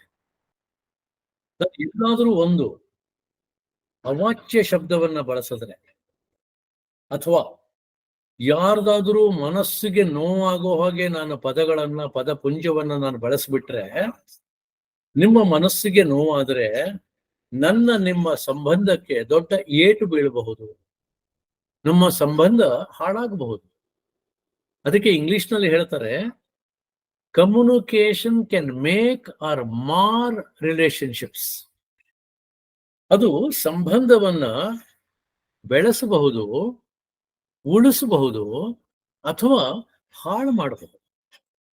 ಹಾಗಾಗಿ ಪದಗಳನ್ನು ಬಳಸುವಾಗ ನಾನು ಆಲೋಚಿಸಬೇಕು, ಅದರ ಉಚ್ಚಾರಣೆಯನ್ನ ನಾನು ತಿಳ್ಕೊಳ್ಬೇಕು. ಇಲ್ಲಾಂದ್ರೆ ಏನ್ ತೊಂದರೆ ಆಗುತ್ತೆ ನೋಡಿ. ಮತ್ತೊಂದು ಘಟನೆಯನ್ನ ನನ್ನ ಜೀವನದಲ್ಲಿ ಆದದ್ದನ್ನ ನಿಮ್ ಜೊತೆ ಹಂಚ್ಕೊಳ್ಳಿಕ್ಕೆ ಇಷ್ಟಪಡ್ತೇನೆ. ಒಂದು ಪ್ರತಿಷ್ಠಿತ ಮ್ಯಾನೇಜ್ಮೆಂಟ್ ಕಾಲೇಜಿಗೆ ಒಬ್ರು ಬಹಳ ಪ್ರಖ್ಯಾತ ಅರ್ಥಶಾಸ್ತ್ರಜ್ಞರು, ಅವರು ಅಹಮದಾಬಾದಲ್ಲಿ ಇರ್ತಾರೆ. ಅವರು ಬೆಂಗಳೂರಿಗೆ ಬರೋ ಕಾರ್ಯಕ್ರಮ ಇತ್ತು. ನನಗೆ ಫೋನ್ ಮಾಡಿ ಹೇಳಿದ್ರು, ಪ್ರೊಫೆಸರ್, ನಾನು ಬೆಂಗಳೂರಿನಲ್ಲಿ ಒಂದು 3 ದಿವಸ ಇರ್ತೇನೆ, ನನಗೆ 1 ದಿವಸ ಒಂದು ಕಾರ್ಯಕ್ರಮ ಇದೆ, ಇನ್ನ 2 ದಿವಸ ನನಗೆ ಬಿಡುವಿದೆ. ಯಾವುದಾದ್ರೂ ಕಾಲೇಜಿನಲ್ಲಿ ನಿಮಗೆ ಪರಿಚಯ ಇರುವಂತಹ ಮ್ಯಾನೇಜ್ಮೆಂಟ್ ಕಾಲೇಜಿನಲ್ಲಿ ಬೇಕಾದ್ರೆ ನಾನು ಬಂದು 1-1.5 ಗಂಟೆಗಳ ಕಾಲ ವಿದ್ಯಾರ್ಥಿಗಳ ಜೊತೆ ಒಂದು ಸಂವಾದ ಮಾಡ್ತೇನೆ. ನನಗೆ ಅವ್ರು ಏನು ಅದಕ್ಕೆ ಹಣ ಕೊಡಬೇಕಾದಿಲ್ಲ, ನಾನು ಸುಮ್ಮನೆ ಇರ್ತೇನೆ, ಹಾಗಾಗಿ ಬರ್ತೇನಪ್ಪ, ನೀನು ಯಾವುದಾದ್ರೂ ಕಾಲೇಜ್ ಹೇಳುವುದು. ನಾನು ಆಯ್ತು ಸರ್ ಅಂತ ಹೇಳಿ ಒಂದು ಪ್ರತಿಷ್ಠಿತ ಮ್ಯಾನೇಜ್ಮೆಂಟ್ ಕಾಲೇಜಿನವ್ರ ಜೊತೆ ಮಾತಾಡಿ ಆ ಒಂದು ಸಮಾರಂಭವನ್ನು ಏರ್ಪಾಡು ಮಾಡಿದೆ. ಅವರು ಪರಿಚಯಕ್ಕೆ ಒಂದು ಪರಿಚಯ ಪತ್ರವನ್ನು ಕಳಿಸ್ಕೊಟ್ಟಿದ್ರು. ಆ ಮ್ಯಾನೇಜ್ಮೆಂಟ್ ಕಾಲೇಜಿನ ಪ್ರೊಫೆಸರ್ಗೆ ನಾನೇ ಅದನ್ನ ತಲುಪಿಸಿ ಕೇಳಿದೆ, ಮೇಡಮ್ ಇದನ್ನ ಸ್ವಲ್ಪ ಓದಿ, ನಿಮಗೇನಾದ್ರೂ ಅನುಮಾನ ಇದ್ರೆ ನನಗೆ ಕೇಳಿ, ನಾನು ಹೇಳ್ತೇನೆ. ಅವ್ರು ಓದಿದ್ರು, ಇಲ್ಲ ಸರ್ ಏನು ಅನುಮಾನ ಇಲ್ಲ, ಬಹಳ ಕ್ಲಿಯರ್ ಆಗಿದೆ, ನಾನು ಪ್ರೆಸೆಂಟ್ ಮಾಡ್ತೀನಿ, I will introduce the speaker ಅಂತ ಅಂದ್ರು. ನಾನು ಮತ್ತೊಮ್ಮೆ ಹೇಳಿದೆ, ಮೇಡಮ್ ಬರ್ತಾ ಇರೋರು ಸಾಮಾನ್ಯರಲ್ಲ, ಬಹಳ ಪ್ರಖ್ಯಾತ ಅರ್ಥಶಾಸ್ತ್ರಜ್ಞರು. ಅವರಿಗೆ ನನಗೆ ತಿಳಿದ ಹಾಗೆ ಅವರು 1 ಗಂಟೆ ಕಾರ್ಯಕ್ರಮ ಮಾಡಿದ್ರೆ ಒಂದು 50,000 ರೂಪಾಯಿ ಅವರು ಫೀಸ್ ತಗೊಳ್ತಾರೆ. ಅಂಥದ್ರಲ್ಲಿ ಈ ಕಾಲೇಜಿಗೆ ಅವರು ಏನು ಬೇಡ, ನಾನು ಬಂದು ಸಂವಾದ ಮಾಡ್ತೇನೆ ಅಂತ ಹೇಳಿ ಅಷ್ಟು ದೊಡ್ಡ ವ್ಯಕ್ತಿ. ನಾನು ಹೇಳಿದೆ, ಮೇಡಮ್ ಬಹಳ ಕೇರ್ಫುಲ್ ಆಗಿರ್ಬೇಕು ನೀವು, he is not an ordinary person. ಇಲ್ಲ ಸರ್ ಏನಿಲ್ಲ, ಇಟ್ ಇಸ್ ವೆರಿ ಸಿಂಪಲ್. ನಾನು ಹೇಳಿದೆ, ಬೇಕಾದ್ರೆ ಅಭ್ಯಾಸ ಮಾಡ್ಕೊಳ್ಳಿ, ಡೌಟ್ ಇದ್ರೆ ನನಗೆ ಫೋನ್ ಮಾಡಿ ಅಂತ ಹೇಳಿ ನಾನು ಫೋನ್ ನಂಬರು ಕೂಡ ಕೊಟ್ಟೆ. ಕಾರ್ಯಕ್ರಮದ ದಿವಸ ನಾನು ಹೋಗಿದ್ದೆ, ನನ್ನ ಸ್ನೇಹಿತರು, ಅದರಿಂದ ನಾನು ಹೋಗಿ ಕೂತೆ ಮುಂದೆ. ನಮ್ಮ ಮೇಡಮ್ ಪರಿಚಯ ಪತ್ರವನ್ನು ತಗೊಂಡ್ರು. ಪ್ರಾರಂಭದಲ್ಲಿ ಬಹಳ ಚೆನ್ನಾಗಿ ಹೇಳಿದ್ರು, ಅದು ಏನು ಬರೆದಿತ್ತು ಅದನ್ನ ಬಹಳ ಸ್ಫುಟವಾಗಿ ಸ್ಫಟಿಕದಂತೆ ಅದನ್ನ ಮುಂದಿಟ್ರು. ಆಮೇಲೆ 2ನೇ ಪ್ಯಾರಾಗ್ರಾಫ್ಗೆ ಬಂದಾಗ ಅಲ್ಲಿ he is a visiting faculty at Symbiosis Institute of Management ಅಂತ ಮುಂದೆ ಏನೋ ಒಂದಿತ್ತು. ನಮ್ಮ ಮೇಡಮ್ ಅವರು ಓದಿದ್ರು, he is the visiting professor at the prestigious Symbiosis Institute tune ಅಂತ ಓದಿದ್ರು. ಬಹಳ ಪ್ರಖ್ಯಾತ ಅರ್ಥಶಾಸ್ತ್ರಜ್ಞರು ಇವರು. Prestigious institute visiting professor tune ಅಂತ ಓದಿದ್ರು. ಅವ್ರಿಗೆ ಗಾಬರಿ ಆಯ್ತು. ವಿಸಿಟಿಂಗ್ ಪ್ರೊಫೆಸರ್ ಅಂತ ಒಂದ್ ಕಡೆ ಹೇಳ್ತಾ ಇದ್ದಾರೆ, ಪ್ಯೂನ್ ಅಂತ ಇಲ್ಲಿ ಹೇಳ್ತಾ ಇದ್ದಾರಲ್ಲ ಅಂತ ನನ್ನ ಕಡೆ ನೋಡಿದ್ರು. ನಾನು ಏನ್ ಮಾಡ್ಲಿ, ನಾನೇನು ಮಾಡದೆ ಕೈ ಮುಗಿದು ಮೇಲ್ ತೋರಿಸ್ದೆ. ಭಗವಂತನ ಇಚ್ಛೆ ಆಗ್ಬಿಟ್ಟಿದೆ, ಹೇಳ್ಬಿಟ್ಟಿದ್ದಾರೆ, ಏನ್ ಮಾಡೋದು. ಆಮೇಲೆ ಅವರು ಮಾತು ಪ್ರಾರಂಭ ಮಾಡಿದಾಗ ಹೇಳಿದ್ರು, ನಾನು ವಿಸಿಟಿಂಗ್ ಪ್ರೊಫೆಸರ್ ಆಗಿರೋದು symbiosis institute of management Pune. Poona ಅಂತ ನಾವು ಹೇಳ್ತೇವೆ, ಮಹಾರಾಷ್ಟ್ರದವರು ಪುಣೆ ಅಂತ ಹೇಳ್ತಾರೆ. ಪುಣೆ PUNE, ಪುಣೆ ಅಂತ ಅವರು ಇಂಗ್ಲಿಷ್ ನಲ್ಲಿ ಬರ್ದಿದ್ದು, ಇವರು ಪ್ಯೂನ್ ಅಂತ ಓದ್ತಾರೆ. ಯಾಕೆ ಹೇಳ್ತೀನಿ ಈ ಮಾತಂತಂದ್ರೆ ಸ್ನೇಹಿತರೆ, ನಾವು ಸ್ಫಟಿಕದಂತೆ ಮಾತಾಡ್ಬೇಕಂತಂದ್ರೆ ಕ್ಲಾರಿಟಿ ಇರಬೇಕು, ನಮ್ಮ ಉಚ್ಚಾರಣೆ ಕೂಡ ಸರಿಯಾಗಿ ಇರಬೇಕು. ಅದು ಇಲ್ಲ ಅಂತಂದ್ರೆ ಸಮಸ್ಯೆ ಆಗ್ಬಿಡುತ್ತೆ. ಬಹುಶಃ ಹಿಂದೊಮ್ಮೆ ತಮ್ಗೆ ಹೇಳಿದ್ದೇನೆ, ನಾನು ವಿದ್ಯಾರ್ಥಿಯಾಗಿದ್ದಾಗ ಕಾಲೇಜಿನ ಕನ್ನಡ ಸಂಘದ ಉಪಾಧ್ಯಕ್ಷನಾಗಿದ್ದೆ. ನಾನು, ನನ್ನ ಪ್ರೊಫೆಸರ್ ಅಧ್ಯಕ್ಷರು, ನಾನು ಉಪಾಧ್ಯಕ್ಷ. ಹಾಸ್ಯ ಸಂಗಮ ಅಂತ ಒಂದು ಕಾರ್ಯಕ್ರಮ ಮಾಡಿದ್ವಿ. ದಿವಂಗತ ಬೀಚಿಯವರು, ದಿವಂಗತ ಸೋನಂದಮ್ಮನವರು, ನಾಡಿಗೇರ ಕೃಷ್ಣರಾಯರು, 3 ಜನ ದಿಗ್ಗಜರು, ಹಾಸ್ಯ ದಿಗ್ಗಜರನ್ನ ಕರೆಸಿ ಒಂದು ಕಾರ್ಯಕ್ರಮ ಮಾಡಿದ್ವಿ. ಇನ್ವಿಟೇಷನ್ ನಲ್ಲಿ ಏನಾಗಿತ್ತು, ನಮ್ಮ ನಾಡಿಗೇರ ಕೃಷ್ಣರಾಯರ ಹೆಸರಿಗೆ ಒತ್ತು ಬಿಟ್ಟೋಗಿತ್ತು. ನಮ್ಮ ನಾಡಿಗೇರ ಕೃಷ್ಣರಾಯರು ವೇದಿಕೆಗೆ ಬಂದು ಆ ಪತ್ರಿಕೆಯನ್ನ ಇಟ್ಟುಕೊಂಡು ಹೇಳ್ತಾರೆ, ಬಹುಶಃ ಈ ಕಾಲೇಜಿನ ಪ್ರೊಫೆಸರುಗಳಿಗೆ, ವಿದ್ಯಾರ್ಥಿಗಳಿಗೆ ನನ್ನ ಬಗ್ಗೆ ಹೆಚ್ಚು ಗೊತ್ತಿದೆ. ಯಾಕಂದ್ರೆ ಅವ್ರು ಬಹಳ ಸಣ್ಣಕ್ಕಿದ್ರು, ಸಣ್ಣಕ್ಕೆ ಕುಳ್ಳಕ್ಕಿದ್ದಂತಹ ವ್ಯಕ್ತಿ. ಅವ್ರನ್ನ ನೋಡಿದ್ರೆ, ಅವ್ರು ಹೇಳೋರು, ನಾನು ನೋಡಿದ್ರೆ ನಗು ಬರುತ್ತೆ ಕಣ್ರಪ್ಪ ಅಂತ. ಅದು ಕೃಷ್ಣ ಹೋಗಿ ಕೃಷ ಆಗ್ಬಿಟ್ಟಿತ್ತು, ನಾಡಿಗೇರ ಕೃಷರಾಯ ಆಗ್ಬಿಟ್ಟಿತ್ತು. ಅವ್ರು ಹೇಳಿದ್ರು, ನೋಡಿ ನನ್ನನ್ನ ಕೃಷರಾಯ ಅಂತ ಸರಿಯಾಗಿ ಅರ್ಥ ಮಾಡ್ಕೊಟ್ಟು ನೀವು ಪ್ರಿಂಟ್ ಮಾಡಿಸಿದೀರ ಅಂತ. ನಾವು ಮಾಡಿದ ತಪ್ಪನ್ನ ಬಹಳ ಸೊಗಸಾಗಿ ತೋರಿಸ್ಕೊಟ್ರು. ಅದು ಕೂಡ ಮಾತುಗಾರಿಕೆ. ಕೋಪ ಮಾಡ್ಕೊಳ್ಳಿಲ್ಲ, ಕೋಪ ಮಾಡ್ಕೊಳ್ಳದೆ ನಮ್ಮ ತಪ್ಪನ್ನ ನಮಗೆ, ನಾವು ಸಾಮಾನ್ಯವಾಗಿ ಹೇಳ್ತೀವಲ್ಲ, ಶಾಲಲ್ಲಿ ಸುತ್ತು ಹೊಡೆದ್ರು ಅಂತ, ಹಾಗೆ ಹೊಡೆದು ತಪ್ಪನ್ನ ತೋರಿಸ್ಕೊಟ್ಟಂತಹ ಮಹಾನ್ ವ್ಯಕ್ತಿ ನಾಡಿಗೇರ ಕೃಷ್ಣರಾಯ. ಹಾಗಾಗಿ ನಾವು ಏನು ಹೇಳಬೇಕು ಅನ್ನೋದ್ರ ಬಗ್ಗೆ ಸ್ಪಷ್ಟವಾದ ಕಲ್ಪನೆ ಇರಬೇಕು. ಪ್ರತಿಯೊಂದು ಪದದ ಅರ್ಥ ನಮಗಿರಬೇಕು, ಅರ್ಥ ಗೊತ್ತಾಗಿರ್ಬೇಕು, ಉಚ್ಚಾರಣೆ ಸರಿಯಾಗಿರ್ಬೇಕು. ಹಾಗಾಗಿ ಬಸವಣ್ಣನವರು ಹೇಳೋದು ಸ್ಫಟಿಕದಂತಿರಬೇಕು. ಇದು ಸರ್ವೇ ಸಾಮಾನ್ಯವಾಗಿ ನಾವು ಗಮನಿಸ್ಬೇಕು. ಮಾತಾಡೋದು ಇಲ್ಲ, ಮಾತಾಡ್ತೀವಿ, ಏನೋ ಮಾತಾಡ್ತೀವಿ, ಆಮೇಲೆ ಸಾರಿ ಅಂತೀವಿ. ಕೆಲವರು ಹೇಳ್ತಾರೆ ಐ ವಿಲ್ ಟೇಕ್ ಬ್ಯಾಕ್ ಅಂತ. ಮಾತಾಡಿದ್ದನ್ನ ಹೇಗೆ, how can you take back? ವಾಪಸ್ ತಗೊಳ್ಳಿಕ್ಕೆ ಸಾಧ್ಯ ಇಲ್ಲ. ನೀವು ಆಗ್ಲೇ ಹೇಳಾಯ್ತು, ಅದು ನನಗೆ ಮುಟ್ಟಾಯ್ತು, ಅಥವಾ ನಾನು ಹೇಳಾಯ್ತು, ನಿಮ್ ಮನಸ್ಸಿಗೆ ಬೇಜಾರಾಯ್ತು, ಆದ್ಮೇಲೆ I will take back, I am sorry ಅಂತಂದ್ರೆ ಆಗುದಿಲ್ಲ. ಹಾಗಾಗಿ ಈ ವಿಚಾರವನ್ನ ನಾವು ಬಹಳ ಗಮನವಿಟ್ಟು ಅರಿಸ್ಕೊಳ್ಬೇಕಾಗತ್ತೆ ಸ್ನೇಹಿತರೆ.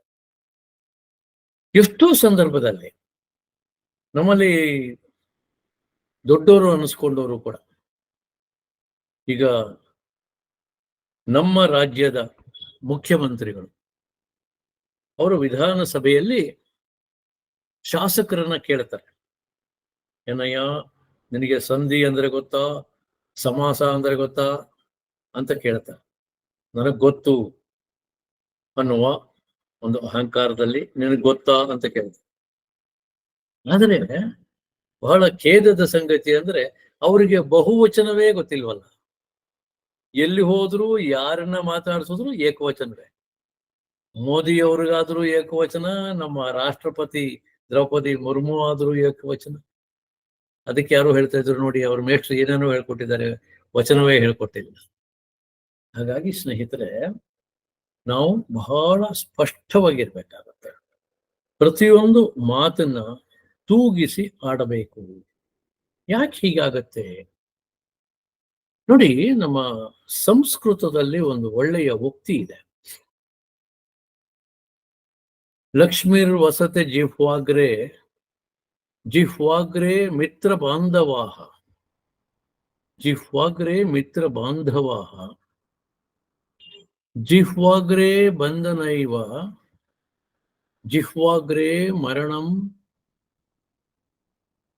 ನೋಡಿ, ಜಿಹ್ವಾಗ್ರೇ ಮರಣಂ ಅಂದ್ರೆ ನಾಲಿಗೆಯಲ್ಲಿ ಲಕ್ಷ್ಮಿ ಇದ್ದಾಳೆ, ಸರಸ್ವತಿಯೂ ಇದ್ದಾಳೆ. ನಮ್ಮಲ್ಲಿ ಬಹಳ ಜನ ಹೇಳ್ತಾರೆ, ಒಳ್ಳೆ ವಾಗ್ಮಿಗಳಾದ್ರೆ ಸರಸ್ವತಿ ಅವರ ನಾಲಿಗೆಯ ಮೇಲೆ ನಾಟ್ಯವಾಡ್ತಿದ್ದಾಳೆ ಅಂತ ಹೇಳ್ತಾರೆ. ಲಕ್ಷ್ಮೀರ್ ವಸತಿ ಜಿಹ್ವಾಗ ಅಂದ್ರೆ ಇಲ್ಲಿ ನಾವು ಇನ್ನೊಂದು ವಿಚಾರವನ್ನ ಗಮನಿಸಬೇಕು ಸ್ನೇಹಿತರೆ. ನಮ್ಮ ಹಿರಿಯರು ಎಷ್ಟು ಸೊಗಸಾಗಿ ಇವತ್ತು ನಾವು ನಮ್ಮ ಮ್ಯಾನೇಜ್ಮೆಂಟ್ ಏನು ಓದ್ತಾರೆ, ವ್ಯವಹಾರವನ್ನ ಏನು ಓದ್ತಾರೆ ನಮ್ಮ ವಿದ್ಯಾರ್ಥಿಗಳು, ಅವರಿಗೆ ಸಂವಹನ ಕಲೆಯಲ್ಲಿ ಈ ವಿಚಾರ ಹೇಳ್ತವೆ. How to become an effective salesman. ಒಬ್ಬ ಒಳ್ಳೆ ಮಾರಾಟಗಾರನಾಗಬೇಕಾದ್ರೆ ನಿನಗೆ ಏನೇನು ಕೌಶಲ್ಯಗಳಿರಬೇಕು. ಅದರಲ್ಲಿ ಬಹಳ ಮುಖ್ಯವಾಗಿ ಸಂವಹನ ಕಲೆ ಹೇಳ್ತೇವೆ ನಾವು. You must have and know the art of speaking, communication. ಹಾಗಾಗಿ ನಮ್ಮ ಹಿರಿಯರು ಹೇಳಿದ್ದು ಲಕ್ಷ್ಮೀರ್ ವಸತೆ ಜಿಹ್ವಾಗ್ರೆ. ನಿಮ್ಮ ನಾಲಿಗೆಯಲ್ಲಿ ಲಕ್ಷ್ಮಿ ಇದ್ದಾಳೆ. ಅಂದ್ರೆ ಒಬ್ಬ ಒಳ್ಳೆ ವ್ಯಾಪಾರಸ್ಥನಿಗೆ ಅವನು ಒಳ್ಳೆ ಮಾತಾಡ್ತಾನಲ್ಲ, ಅದರಿಂದ ಒಳ್ಳೆಯ ಒಂದು ಸಂಬಂಧ ಏರ್ಪಡತ್ತಲ್ಲ, ಆ ಸಂಬಂಧದಿಂದ ಗ್ರಾಹಕರು ಮತ್ತೆ ಮತ್ತೆ ಅವನ ಅಂಗಡಿಗೆ ಹೋಗ್ತಾರೆ. ಇದನ್ನ ನಾವು ಮನಃಶಾಸ್ತ್ರದಲ್ಲಿ ಕೂಡ ಹೇಳ್ತೇವೆ.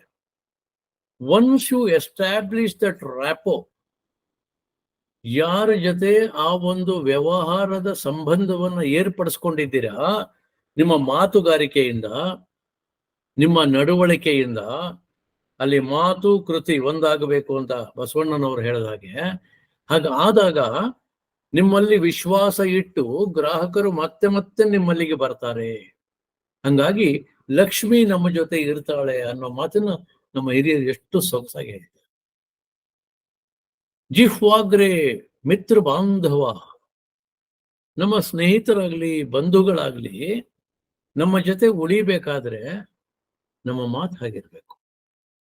ಮಾತು ನಮ್ಮಿಂದ ಯಾರನ್ನೂ ದೂರ ಮಾಡಬಾರ್ದು, ನಮ್ಮ ಹತ್ತಿರ ತರಬೇಕು, ನಮ್ಮ ಬಾಂಧವ್ಯ ವೃದ್ಧಿಯಾಗಬೇಕು, ನಮ್ಮ ಸಂಬಂಧಗಳು ಬೆಳೀತಾ ಹೋಗಬೇಕು. ಈ ಅರ್ಥದಲ್ಲಿ ಜಿಹ್ವಾಗ್ರೆ, ಆ ನಾಲಿಗೆಗೆ ಅಷ್ಟು ಬೆಲೆಯನ್ನ ಕೊಟ್ಟಿದ್ದಾರೆ. ಜಿಹ್ವಾಗ್ರೆ ಬಂಧನ, ಬಂಧನ ಆಗುವುದು ಕೂಡ ಜಿಹ್ವಾಗ್ರೆ. ಹಾಗೆ ಮರಣವೂ ಕೂಡ ಜಿಹ್ವಾಗ್ರೆಯಿಂದ ಆಗಬಹುದು.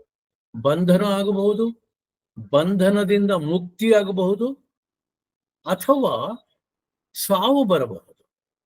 ಇದೆಲ್ಲಕ್ಕೂ ಕಾರಣ ನಮ್ಮ ಮಾತು. ಹಾಗಾಗಿ ಅದನ್ನ ಕಾಪಾಡಿಕೊಳ್ಬೇಕು, ಬೆಳ್ಳಿ ಹಾಗೆ ಕಾಪಾಡಿಕೊಳ್ಬೇಕು. ನೋಡಿ, ಕೆಲವು ಸಂದರ್ಭದಲ್ಲಿ ಹೇಗೆ ಅದು ಬಂಧನ ಆಗಬಹುದು, ಮೃತ್ಯು ಆಗಬಹುದು. ಬಹುಶಃ ನಿಮ್ಮಲ್ಲಿ ಬಹಳಷ್ಟು ಜನ ಈ ಕಥೆಯನ್ನು ಕೇಳಿರ್ತೀರ, ಪುನರಾವರ್ತನೆ ಅಂತ ಅನ್ನಿಸ್ಬಹುದು, ದಯವಿಟ್ಟು ಕ್ಷಮಿಸ್ಬೇಕು. ಒಬ್ಬ ರಾಜ, ಅವನಿಗೆ ಏನೋ ಒಂದು ಸಂದೇಹ ಬಂದುಬಿಡುತ್ತೆ. ಹೇಗೆ, ನನಗೇನಾಗತ್ತೆ, ನನ್ನ ಭವಿಷ್ಯ ಏನು ತಿಳ್ಕೊಳ್ಬೇಕು ಅನ್ನೋ ಆಸಕ್ತಿ ಒಬ್ಬ ಮಹಾಪಂಡಿತನನ್ನ ಕರೆಸ್ತಾನೆ. ಅವನು ಎಲ್ಲ ಶಾಸ್ತ್ರಗಳನ್ನ ಓದ್ದವನು, ಹಸ್ತ ಸಾಮುದ್ರಿಕೆ ಗೊತ್ತು, ಒಳ್ಳೆ ಜ್ಯೋತಿಷ್ಯ ಗೊತ್ತು. ಅವನನ್ನ ಕರೆಸ್ತಾನೆ. ಅವನು ಕೈ ನೋಡ್ತಾನೆ, ರಾಜಂದು ಜಾತಕ ತರಿಸಿ ಜಾತಕ ನೋಡ್ತಾನೆ, ಎಲ್ಲವನ್ನು ಲೆಕ್ಕಾಚಾರ ಹಾಕಿ ಹೇಳ್ತಾನೆ, ಮಹಾರಾಜರೇ, ಪ್ರಭುಗಳೇ, ನಿಮ್ಮ ಮುಂದೆ ನಿಮ್ಮ ರಾಣಿ ಸಾಯ್ತಾಳೆ, ನಿಮ್ಮ ಯುವರಾಜ ಸಾಯ್ತಾನೆ, ನಿಮ್ಮ ಮಂತ್ರಿ ಸಾಯ್ತಾನೆ, ಎಲ್ಲರೂ ನಿಮ್ಮ ಮುಂದೆ ಒಬ್ಬರಲ್ಲ ಒಬ್ರು ಸಾಯ್ತಾನೇ ಇರ್ತಾರೆ, ಹಾಗಿದೆ ನಿಮ್ಮ ಜಾತಕ ಅಂತ ಹೇಳ್ತಾನೆ. ಮಹಾರಾಜನಿಗೆ ಸಿಕ್ಕಾಪಟ್ಟೆ ಕೋಪ ಬಂದು ಅವನನ್ನ ಬಂಧನಕ್ಕೆ ಹಾಕಿಬಿಡ್ತಾನೆ, ಅವನನ್ನ ಕಾರಾಗೃಹಕ್ಕೆ ತಳ್ಳಿಬಿಡ್ತಾನೆ. ಆದ್ರೂ ಈ ರಾಜನಿಗೆ ಕುತೂಹಲ, ಏನು ನನ್ನ ಭವಿಷ್ಯ ತಿಳ್ಕೊಳ್ಬೇಕು ಅಂತ ಮತ್ತೊಬ್ಬನ ಕರೆಸ್ತಾನೆ. ಅವನು ಶಾಸ್ತ್ರವನ್ನೂ ಬಲ್ಲ, ಅವನು ಜೊತೆಗೆ ವ್ಯವಹಾರವನ್ನೂ ಬಲ್ಲವನು, ಸಂವಹನ ಕಲೆಯನ್ನೂ ಬಲ್ಲವನು. ಅವನು ಗೊತ್ತು ನಾಲಿಗೆಯಿಂದ ಏನ್ ತೊಂದರೆ ಆಗಿದೆ. ಈಗ ಮುಂಚೆ ಬಂದು ಹೋದ್ನಲ್ಲ ಜ್ಯೋತಿಷಿ, ಜ್ಯೋತಿಷ್ಯಕಾರ. ಅವನಿಗೇನಾಯ್ತು ಅನ್ನೋದು ಗೊತ್ತು. ಅವನು ಹೇಳ್ತಾನೆ, ರಾಜನ ಕೈ ಜಾತಕ ಎಲ್ಲ ಕೂಲಂಕಷವಾಗಿ ನೋಡಿ ಲೆಕ್ಕ ಹಾಕಿ ಕೊನೆಗೆ ಹೇಳ್ತಾನೆ, ಮಹಾರಾಜರೇ, ನಿಮ್ಮ ಜಾತಕ ಬಹಳ ವಿಶಿಷ್ಟವಾದ ಜಾತಕ. ನಿಮಗೆ ಪೂರ್ಣಾಯಸ್ಸಿದೆ. ನೀವು ದೀರ್ಘ ಆಯಸ್ಸನ್ನು ಹೊಂದಿದ್ದೀರಾ.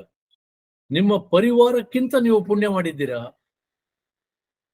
ನೀವು ಎಲ್ಲರನ್ನೂ ಮೀರಿಸಿದ್ದೀರಾ. ನಿಮ್ಮ ಧರ್ಮ ಪಾಲನೆ ಅಷ್ಟು ಚೆನ್ನಾಗಿದೆ. ನೀವು ಅಷ್ಟು ನ್ಯಾಯಯುತವಾಗಿ ನಡ್ಕೊಳ್ತೀರಾ. ಹಾಗಾಗಿ ಭಗವಂತ ನಿಮಗೆ 100 ವರ್ಷ ದಯಪಾಲಿಸ್ಬಿಟ್ಟಿದ್ದಾನೆ. ಮಹಾರಾಜರೇ, ಪ್ರಭುಗಳೇ, ಇಂತಹ ಜಾತಕವನ್ನ ನಾನು ನೋಡೇ ಇರಲಿಲ್ಲ, ನನ್ನ ಜೀವಿತ ಕಾಲದಲ್ಲಿ ನೋಡೇ ಇರಲಿಲ್ಲ ಅಂತ ಹೇಳ್ತಾನೆ. ರಾಜನಿಗೆ ಬಹಳ ಸಂತೋಷ ಆಗಿ ಅವನಿಗೆ ಸತ್ಕಾರ ಮಾಡಿ ಸನ್ಮಾನ ಮಾಡಿ ಕಳಿಸ್ಕೊಡ್ತಾನೆ. ಈ ಕತೆ ಬಹಳ ಜನಕ್ಕೆ ಗೊತ್ತಿರುತ್ತೆ. ಇದು ಕಥೆಯಾಗಿ ಅಷ್ಟೇ ನಾವು ನೋಡೋದಲ್ಲ ಸ್ನೇಹಿತರೆ. ಯಾರಿಗೆ ಈ ಮಾತುಗಾರಿಕೆ ಗೊತ್ತಿದೆ ಅವರು ಸ್ವಲ್ಪ ಆಲೋಚನೆ ಮಾಡಿ ಹೇಗೆ ಹೇಳಬೇಕು, ಸ್ವಲ್ಪ ಆಲೋಚನೆ ಮಾಡಿ. ಅಂದ್ರೆ ಅಲ್ಲಿ ಮೌನವಾಗಿ ನೀವು ಚಿಂತನೆಯನ್ನ ನಡೆಸಿ, ಚಿಂತೆ ಅಲ್ಲ, ಚಿಂತನೆಯನ್ನ ನಡೆಸಿ ಹೇಗೆ ಹೇಳಬೇಕು, ಅದು ಬಹಳ ಮುಖ್ಯ. ಅದಕ್ಕೆ ನೋಡಿ, ನಮ್ಮ ಡಿ.ವಿ.ಜಿ. ಗುಂಡಪ್ಪನವರು ಒಂದು ಕಗ್ಗದಲ್ಲಿ ಹೇಳ್ತಾರೆ. ನಿಮ್ಮಲ್ಲಿ ಕೆಲವರು ಇದನ್ನ ಕೇಳಿರ್ತೀರ. ಇದು ಬಹಳ ಪ್ರಖ್ಯಾತವಾದ ಒಂದು ಕಗ್ಗ, ಒಂದು ಮುಕ್ತಕ. ಅವ್ರು ಹೇಳ್ತಾರೆ, ಸ್ಮಿತವಿರಲಿ ವದನದಲ್ಲಿ ಕಿವಿಗೆ ಕೇಳಿಸದಿರಲಿ, ಸ್ಮಿತವಿರಲಿ ವದನದಲ್ಲಿ ಕಿವಿಗೆ ಕೇಳಿಸದಿರಲಿ, ಹಿತವಿರಲಿ ವಚನದಲ್ಲಿ ಋತವ ಬಿಡದಿರಲಿ, ಹಿತವಿರಲಿ ವಚನದಲ್ಲಿ ಋತವ ಬಿಡದಿರಲಿ, ಮಿತಿ ಇರಲಿ ಮನಸ್ಸಿನ ಉದ್ವೇಗದಲ್ಲಿ ಭೋಗದಲ್ಲಿ, ಅತಿ ಬೇಡವೆಲ್ಲಿಯೂ ಮಂಕುತಿಮ್ಮ. ಇಷ್ಟು ಸೊಗಸಾಗಿ ಇವತ್ತು ನಾವು ಏನು ವಿಚಾರ ಚರ್ಚೆ ಮಾಡ್ತಾ ಇದ್ದೀವಿ, ಇದಕ್ಕೆ ಪೂರಕವಾಗಿರುವಂತಹ ಮುಕ್ತಕ. ಸ್ಮಿತವಿರಲಿ ವಚನ, ಸ್ಮಿತವಿರಲಿ ವದನದಲ್ಲಿ ಕಿವಿಗೆ ಕೇಳಿಸದಿರ. ಒಂದು ತಿಳಿ ನಗು ಇರಬೇಕು, ಅದು ಅಟ್ಟಹಾಸದ ನಗು ಆಗಬಾರ್ದು. ಹಿತವಿರಲಿ ವಚನದಲ್ಲಿ ಋತವ ಬಿಡದಿರ. ಅಂದ್ರೆ ನಮ್ಮ ಮಾತಿನಲ್ಲಿ ಹಿತ ಇರಬೇಕು, ಬೇರೆಯವರಿಗೆ ಆನಂದವನ್ನು ಉಂಟು ಮಾಡುವಂತಹ ಮಾತುಗಾರಿಕೆ ಇರಬೇಕು, ಬೇರೆಯವರ ಮನಸ್ಸಿಗೆ ನೋವಾಗಬೇಕು, ಹಿತವಾಗಬೇಕು. ಋತವ ಬಿಡದಿರಲಿ ಅಂದ್ರೆ ಸತ್ಯವನ್ನ ಬಿಡಬಾರದು. ಬೇರೆಯವರಿಗೆ ಹಿತವಾಗಿದೆ ಅಂತ ನಾವು ಸುಳ್ಳು ಹೇಳೋದಲ್ಲ. ಅದು ನೋಡಿ ಬಹಳ ಮುಖ್ಯವಾಗಿ ನಾವು ಗಮನಿಸಬೇಕಾಗಿದೆ. ಹಿತವಿರಲಿ ವಚನದಲ್ಲಿ ಋತವ ಬಿಡದಿರಲಿ. ಸತ್ಯವನ್ನ ಮರೆಮಾಚಬೇಡಿ, ಸತ್ಯವನ್ನ ಬಿಡಬೇಡಿ, ಆದರೆ ಹಿತವಾಗಿ ಹೇಳಿ. ಇನ್ನೊಂದು ಉಕ್ತಿ ಇದೆ, ಪ್ರಿಯಂ ಬ್ರೂಯಾತ್ ಸತ್ಯಂ ಬ್ರೂಯಾತ್ ಅಪ್ರಿಯಂ ಸತ್ಯಂ ನ ಬ್ರೂಯಾತ್. ಪ್ರಿಯವಾದದ್ದನ್ನ ಹೇಳಿ, ಸತ್ಯವನ್ನ ಹೇಳಿ, ಅಪ್ರಿಯವಾದ ಸತ್ಯವನ್ನ ಹೇಳಬೇಡಿ. ಹೇಳಲೇಬೇಕಾದ್ರೆ ಹೇಗೆ ಹೇಳಬೇಕು? ಶುಗರ್ ಕೋಟೆಡ್ ಪಿಲ್. ಒಂದು ಘಟನೆ, ಕ್ಷಮಿಸ್ಬೇಕು, ನಮ್ಮ ತಿಮ್ಮಗುರು ಅವರು ಮುಂದುವರಿಸಿ ಹೇಳ್ತಾರಲ್ಲ, ಮಿತಿ ಇರಲಿ ಮನಸ್ಸಿನ ಉದ್ವೇಗದಲ್ಲಿ ಭೋಗದಲ್ಲಿ ಅತಿ ಬೇಡವೆಲ್ಲಿಯೂ ಮಂಕುತಿಮ್ಮ. ಮನಸ್ಸಿನ ಉದ್ವೇಗ ಜಾಸ್ತಿ ಆದರೆ ನಮ್ಮ ಆಲೋಚನೆಗಳು ಸಕಾರಾತ್ಮಕವಾಗಿ ಆಗುವುದಿಲ್ಲ. ನಮ್ಮ ಆಲೋಚನೆಗಳು ಸಕಾರಾತ್ಮಕವಾಗಿ ಆಗದೇ ಇದ್ರೆ ನಮ್ಮ ಚಿಂತನೆ ಸಕಾರಾತ್ಮಕವಾಗಿ ಆಗುವುದಿಲ್ಲ. ಅದರಿಂದ ಹುಟ್ಟುವ ನಮ್ಮ ಮಾತುಗಳು ಸಕಾರಾತ್ಮಕವಾಗಿ ಆಗೋದಿಲ್ಲ. ಅದು ಮುತ್ತಿನಂತೆ ಇರೋದಿಲ್ಲ, ಮಾಣಿಕ್ಯದಂತೆ ಇರೋದಿಲ್ಲ, ಸ್ಫಟಿಕದಂತೆ ಇರೋದಿಲ್ಲ. ಹಾಗಾಗಿ ಮಿತಿ ಇರಲಿ ಮನಸ್ಸಿನ ಉದ್ವೇಗದಲ್ಲಿ ಭೋಗದಲ್ಲಿ ಅತಿ ಬೇಡವೆಲ್ಲಿಯೂ ಮಂಕುತಿಮ್ಮ. ಯಾವುದು ಅತಿ ಆಗಬಾರ್ದಲ್ವಾ? ಮಾತು ಅಷ್ಟೇನೆ. ಯಾರೋ ಆಲಿಸ್ತಾ ಇದ್ದಾರೆ, ನನ್ನ ಹತ್ರ ಕೂತಿದ್ದಾರೆ ಅಂತಂದ್ರೆ ನಾನು ಮಾತಾಡ್ತಾನೇ ಹೋಗ್ಬಾರ್ದಲ್ವಾ? ಅದಕ್ಕೊಂದು ಮಿತಿ ಇರಬೇಕು. ಬೇರೆಯವರ ತಾಳ್ಮೆಯನ್ನ ನಾವು ಪರೀಕ್ಷೆ ಮಾಡಬಾರದು ಅನ್ನೋ ಮಾತು ಕೂಡ ಇಲ್ಲಿ ನಾವು ಅರ್ಥ ಮಾಡ್ಕೊಳ್ಬೇಕು. ಹಾಗಾಗಿ ಮಾತು ಒಂದ್ ಕಡೆ ಬೆಳ್ಳಿ ಆದ್ರೆ ನಮ್ಮ ಮೌನ ಅಲ್ಲಿ ಬಂಗಾರವಾಗತ್ತೆ. ಮಾತಾಡ್ತಾ ಇದ್ದಾರೆ, ನಾನು ಆಲಿಸ್ತಾ ಇದ್ದೇನೆ. ನನ್ನ ಆಲಿಕೆಯಲ್ಲಿ ಬಂಗಾರ ನಾನು ಕಾಣಬೇಕು. ಇದು ಬಹಳ ಮುಖ್ಯ ಆಗುತ್ತೆ. ಹಿತವಿರಲಿ ವಚನದಲ್ಲಿ ಋತವ ಬಿಡದಿರಲಿ. ನನ್ನ ಜೀವನದಲ್ಲಿ ಆದ ಒಂದು ಘಟನೆ, ಅದು ಸುಮಾರು ಕಡೆ ನಾನು ಹಂಚ್ಕೊಂಡಿದ್ದೀನಿ. ಯಾಕೆಂತಂದ್ರೆ ಈ ವಿಚಾರ ಬಂದಾಗ ಅದು ನನ್ನ ಮನಸ್ಸಿನ ಮುನ್ನೆಲೆಗೆ ಬಂದ್ಬಿಡತ್ತೆ. ನನ್ನ ಸಹೋದ್ಯೋಗಿ ಮಿತ್ರ, ಬಹಳ ಯಾವಾಗ್ಲೂ ಲವಲವಿಕೆಯಿಂದ ಇರುವಂತಹ, ಜೀವಂತಿಕೆಯಿಂದ ಇರುವಂತಹ ವ್ಯಕ್ತಿ, ಯಾಕೋ ಏನೋ ಮಾತು ನಿಲ್ಲಿಸ್ಬಿಟ್ರು, ಯಾರ ಜೊತೆನೂ ಬೆರೀತಾ ಇರ್ಲಿಲ್ಲ. ಆ ಬದಲಾವಣೆಯನ್ನ ನಾವು ಗಮನಿಸ್ತಾ ಹೋದ್ವಿ. ನಾನು ನನ್ನ ಸ್ನೇಹಿತ ಒಂದ್ ದಿವಸ ಮಾತಾಡ್ಕೊಂಡು ಅವ್ರನ್ನ ಆಚೆ ಕರ್ಕೊಂಡು ಹೋದ್ವಿ. ಒಂದು ಹೋಟೆಲ್ಗೆ ಹೋಗಿ ಕಾಫಿ ಕುಡಿಯೋಣ ಅಂತ ಕೂತು ನಾನು ಅವ್ರನ್ನ ಕೇಳಿದೆ, ಏನಾಗಿದೆ, ನಿಮ್ಮ ಸಮಸ್ಯೆ ಏನು, ದಯಮಾಡಿ ಹೇಳಿ. ಯಾಕೆ ಅಷ್ಟು ಲವಲವಿಕೆಯಿಂದ ಇರ್ತಾ ಇದ್ದವ್ರು ನೀವು? ಆ ಲವಲವಿಕೆ ಎಷ್ಟರ ಮಟ್ಟಿಗೆ ಇತ್ತಂದ್ರೆ ಎಲ್ಲರಿಗೂ ಒಂದು ಸಂತೋಷವನ್ನ ಹಂಚ್ತಾ ಇದ್ದವರು, ಬಹಳ ಖುಷಿಯಿಂದ ಇರ್ತಾ ಇದ್ದವರು, ಒಳ್ಳೆ ಮಾತುಗಳನ್ನ ಆಡ್ತಾ ಇದ್ದವರು. ಯಾಕೆ ಹೀಗಾಯ್ತು, ಏನಾಯ್ತು ಅಂದದಕ್ಕೆ ಜೋರಾಗಿ ಅಳೋದಕ್ಕೆ ಪ್ರಾರಂಭ. ನಾನು ನನ್ನ ಸ್ನೇಹಿತರಿಗೆ ಹೇಳಿದೆ, ಸ್ವಲ್ಪ ಬಿಟ್ಬಿಡಿ, ಹತ್ತು ಬಿಡ್ಲಿ, ಮನಸ್ಸಿನಲ್ಲಿ ಇರೋದೆಲ್ಲ ಆಚೆ ಬರಲಿ. ಒಂದು 5-10 ನಿಮಿಷ ಆದ್ಮೇಲೆ ಅವರೇ ಸಮಾಧಾನ ಮಾಡ್ಕೊಂಡು ಹೇಳಿದ್ರು, ನನಗೆ ಡಾಕ್ಟರ್ ಹೇಳಿದ್ದಾರೆ, ನನಗೆ ಬಹಳ ಸೀರಿಯಸ್ ಆದ ಹೃದಯ ಸಂಬಂಧಿ ಕಾಯಿಲೆ ಇದೆ, ನಾನು ಇನ್ನು ಒಂದು 5-6 ತಿಂಗಳು ಇರಬಹುದು ಅಂತ ಡಾಕ್ಟರ್ ಹೇಳಿಬಿಟ್ಟಿದ್ದಾರೆ. ನನಗೆ ಬಹಳ ಯೋಚನೆ ಆಗ್ಬಿಟ್ಟಿದೆ. ಅವರಿಗೆ 2 ಹೆಣ್ಣು ಮಕ್ಕಳಿದ್ರು. ಒಬ್ಬಳು ಬಹುಶಃ 7-8ನೇ ತರಗತಿಯಲ್ಲಿ ಓದ್ತಾ ಇದ್ದವಳು, ಇನ್ನೊಬ್ಬಳು 10 ಅಥವಾ ಫಸ್ಟ್ PUC ಓದ್ತಾ ಇದ್ದವಳಿಗೆ 2 ಹೆಣ್ಮಕ್ಳಿದ್ದಾರೆ. ಅವರ ವಿದ್ಯಾಭ್ಯಾಸವಾಗಿಲ್ಲ ಇನ್ನು. ಈ ಚಿಂತೆ ಅವರಿಗೆ ಕಾಡ್ತಾ ಇತ್ತು. ಹಾಗಾಗಿ ಬಹಳ ಕುಗ್ಗಿ ಹೋಗಿದ್ರು. ನಾನು ಅವ್ರಿಗೆ ಹೇಳಿದೆ, ಒಂದು ಕೆಲಸ ಮಾಡೋಣ, ಒಂದು ಸೆಕೆಂಡ್ ಒಪಿನಿಯನ್ ತಗೊಳ್ಳೋಣ. ನನಗೆ ಪರಿಚಯದವರೊಬ್ಬರು ಕಾರ್ಡಿಯಾಲಜಿಸ್ಟ್ ಇದ್ದಾರೆ, ಹೃದಯ ತಜ್ಞರಿದ್ದಾರೆ, ಅವರ ಬಳಿ ಹೋಗಿ ಅವರ ಸಲಹೆಯನ್ನು ಪಡೆಯೋಣ ಅಂತ ಹೇಳಿ ಅವ್ರನ್ನ ಒಪ್ಪಿಸ್ಬಿಟ್ಟು, ನಾನು ನನ್ನ ಸ್ನೇಹಿತರ ಚಿಕ್ಕಪ್ಪ, ಅವರು ಹೃದಯ ತಜ್ಞರು, ಅವರಿಗೆ ಫೋನ್ ಮಾಡಿ ವಿನಂತಿ ಮಾಡಿಕೊಂಡೆ, ಈ ತರ ಇದೆ, ನನ್ನ ಸ್ನೇಹಿತರನ್ನ ಕರ್ಕೊಂಡು ಬರ್ತೇನೆ, ದಯಮಾಡಿ ನೀವು ತಪಾಸಣೆ ಮಾಡಿ ಹೇಳಬೇಕು, ಅವ್ರಿಗೆ ಸ್ವಲ್ಪ ಧೈರ್ಯ ಕೊಡ್ಬೇಕು. ಅವ್ರು ಆಯ್ತು, ಕರ್ಕೊಂಡು ಬನ್ನಿ ಅಂದ್ರು. ನಾವು ಹೋದ್ಮೇಲೆ ಮಾಮೂಲಿ ಎಲ್ಲ ಟೆಸ್ಟ್ಗಳನ್ನ ಮಾಡಿಸಿದ್ರು. ECG ಮಾಡಿಸಿದ್ರು, ಟ್ರೆಡ್ಮಿಲ್ ಟೆಸ್ಟ್ ಮಾಡಿಸಿದ್ರು, ಬ್ಲಡ್ ಟೆಸ್ಟ್ ಎಲ್ಲ ಆಯ್ತು. ಎಲ್ಲ ರಿಪೋರ್ಟ್ ತಗೊಂಡು ಹೋದ್ಮೇಲೆ ಆ ರಿಪೋರ್ಟನ್ನೆಲ್ಲ ನೋಡ್ಬಿಟ್ಟು, ಆ ರಿಪೋರ್ಟನ್ನ ಟೇಬಲ್ ಮೇಲೆ ಎಸ್ಬಿಟ್ಟು, ಟೇಬಲ್ಗೆ ಒಂದ್ಸತಿ ಈ ತರ ಗುದ್ದುಬಿಟ್ಟು ಹೇಳಿದ್ರು, ಯಾರ್ರೀ ನಿಮ್ಗೆ ಹೇಳಿದ್ದು 6 ತಿಂಗಳು ಅಂತ? ಯಾರ್ರೀ ನಿಮ್ಗೆ ಹೇಳಿದ್ದು 6 ತಿಂಗಳು ಅಂತ? ನಾನು ನಿಮಗೆ ಲೈಫ್ ಲಾಂಗ್ ಗ್ಯಾರಂಟಿ ಕೊಡ್ತೇನೆ. ಆದ್ರೆ ಒಂದು ಮೆಡಿಸಿನ್ ಮಾತ್ರ ನೀವು ರೆಗ್ಯುಲರ್ ಆಗಿ ತಗೊಳ್ಬೇಕು, ಮೆಡಿಸಿನ್ ಬಿಡಬಾರ್ದು. I will give you lifelong guarantee ಅಂದ್ರು. ಅವ್ರು ಹಾಗೆ ಹೇಳಿದಾಗ ನನ್ನ ಸ್ನೇಹಿತರ ಮುಖ ನೋಡ್ತೀನಿ, ಮುಖದಲ್ಲಿ ಒಂದು ಮಿಂಚು ಬಂದು ಹೋಯ್ತು. ಆ ಉಲ್ಲಾಸ, ಬಹಳ ಸಂತೋಷ ಆಯ್ತು ಅವರಿಗೆ. ಆ ಮುಖದ ಮೇಲೆ ನನಗೆ ಕಾಣಿಸ್ತು.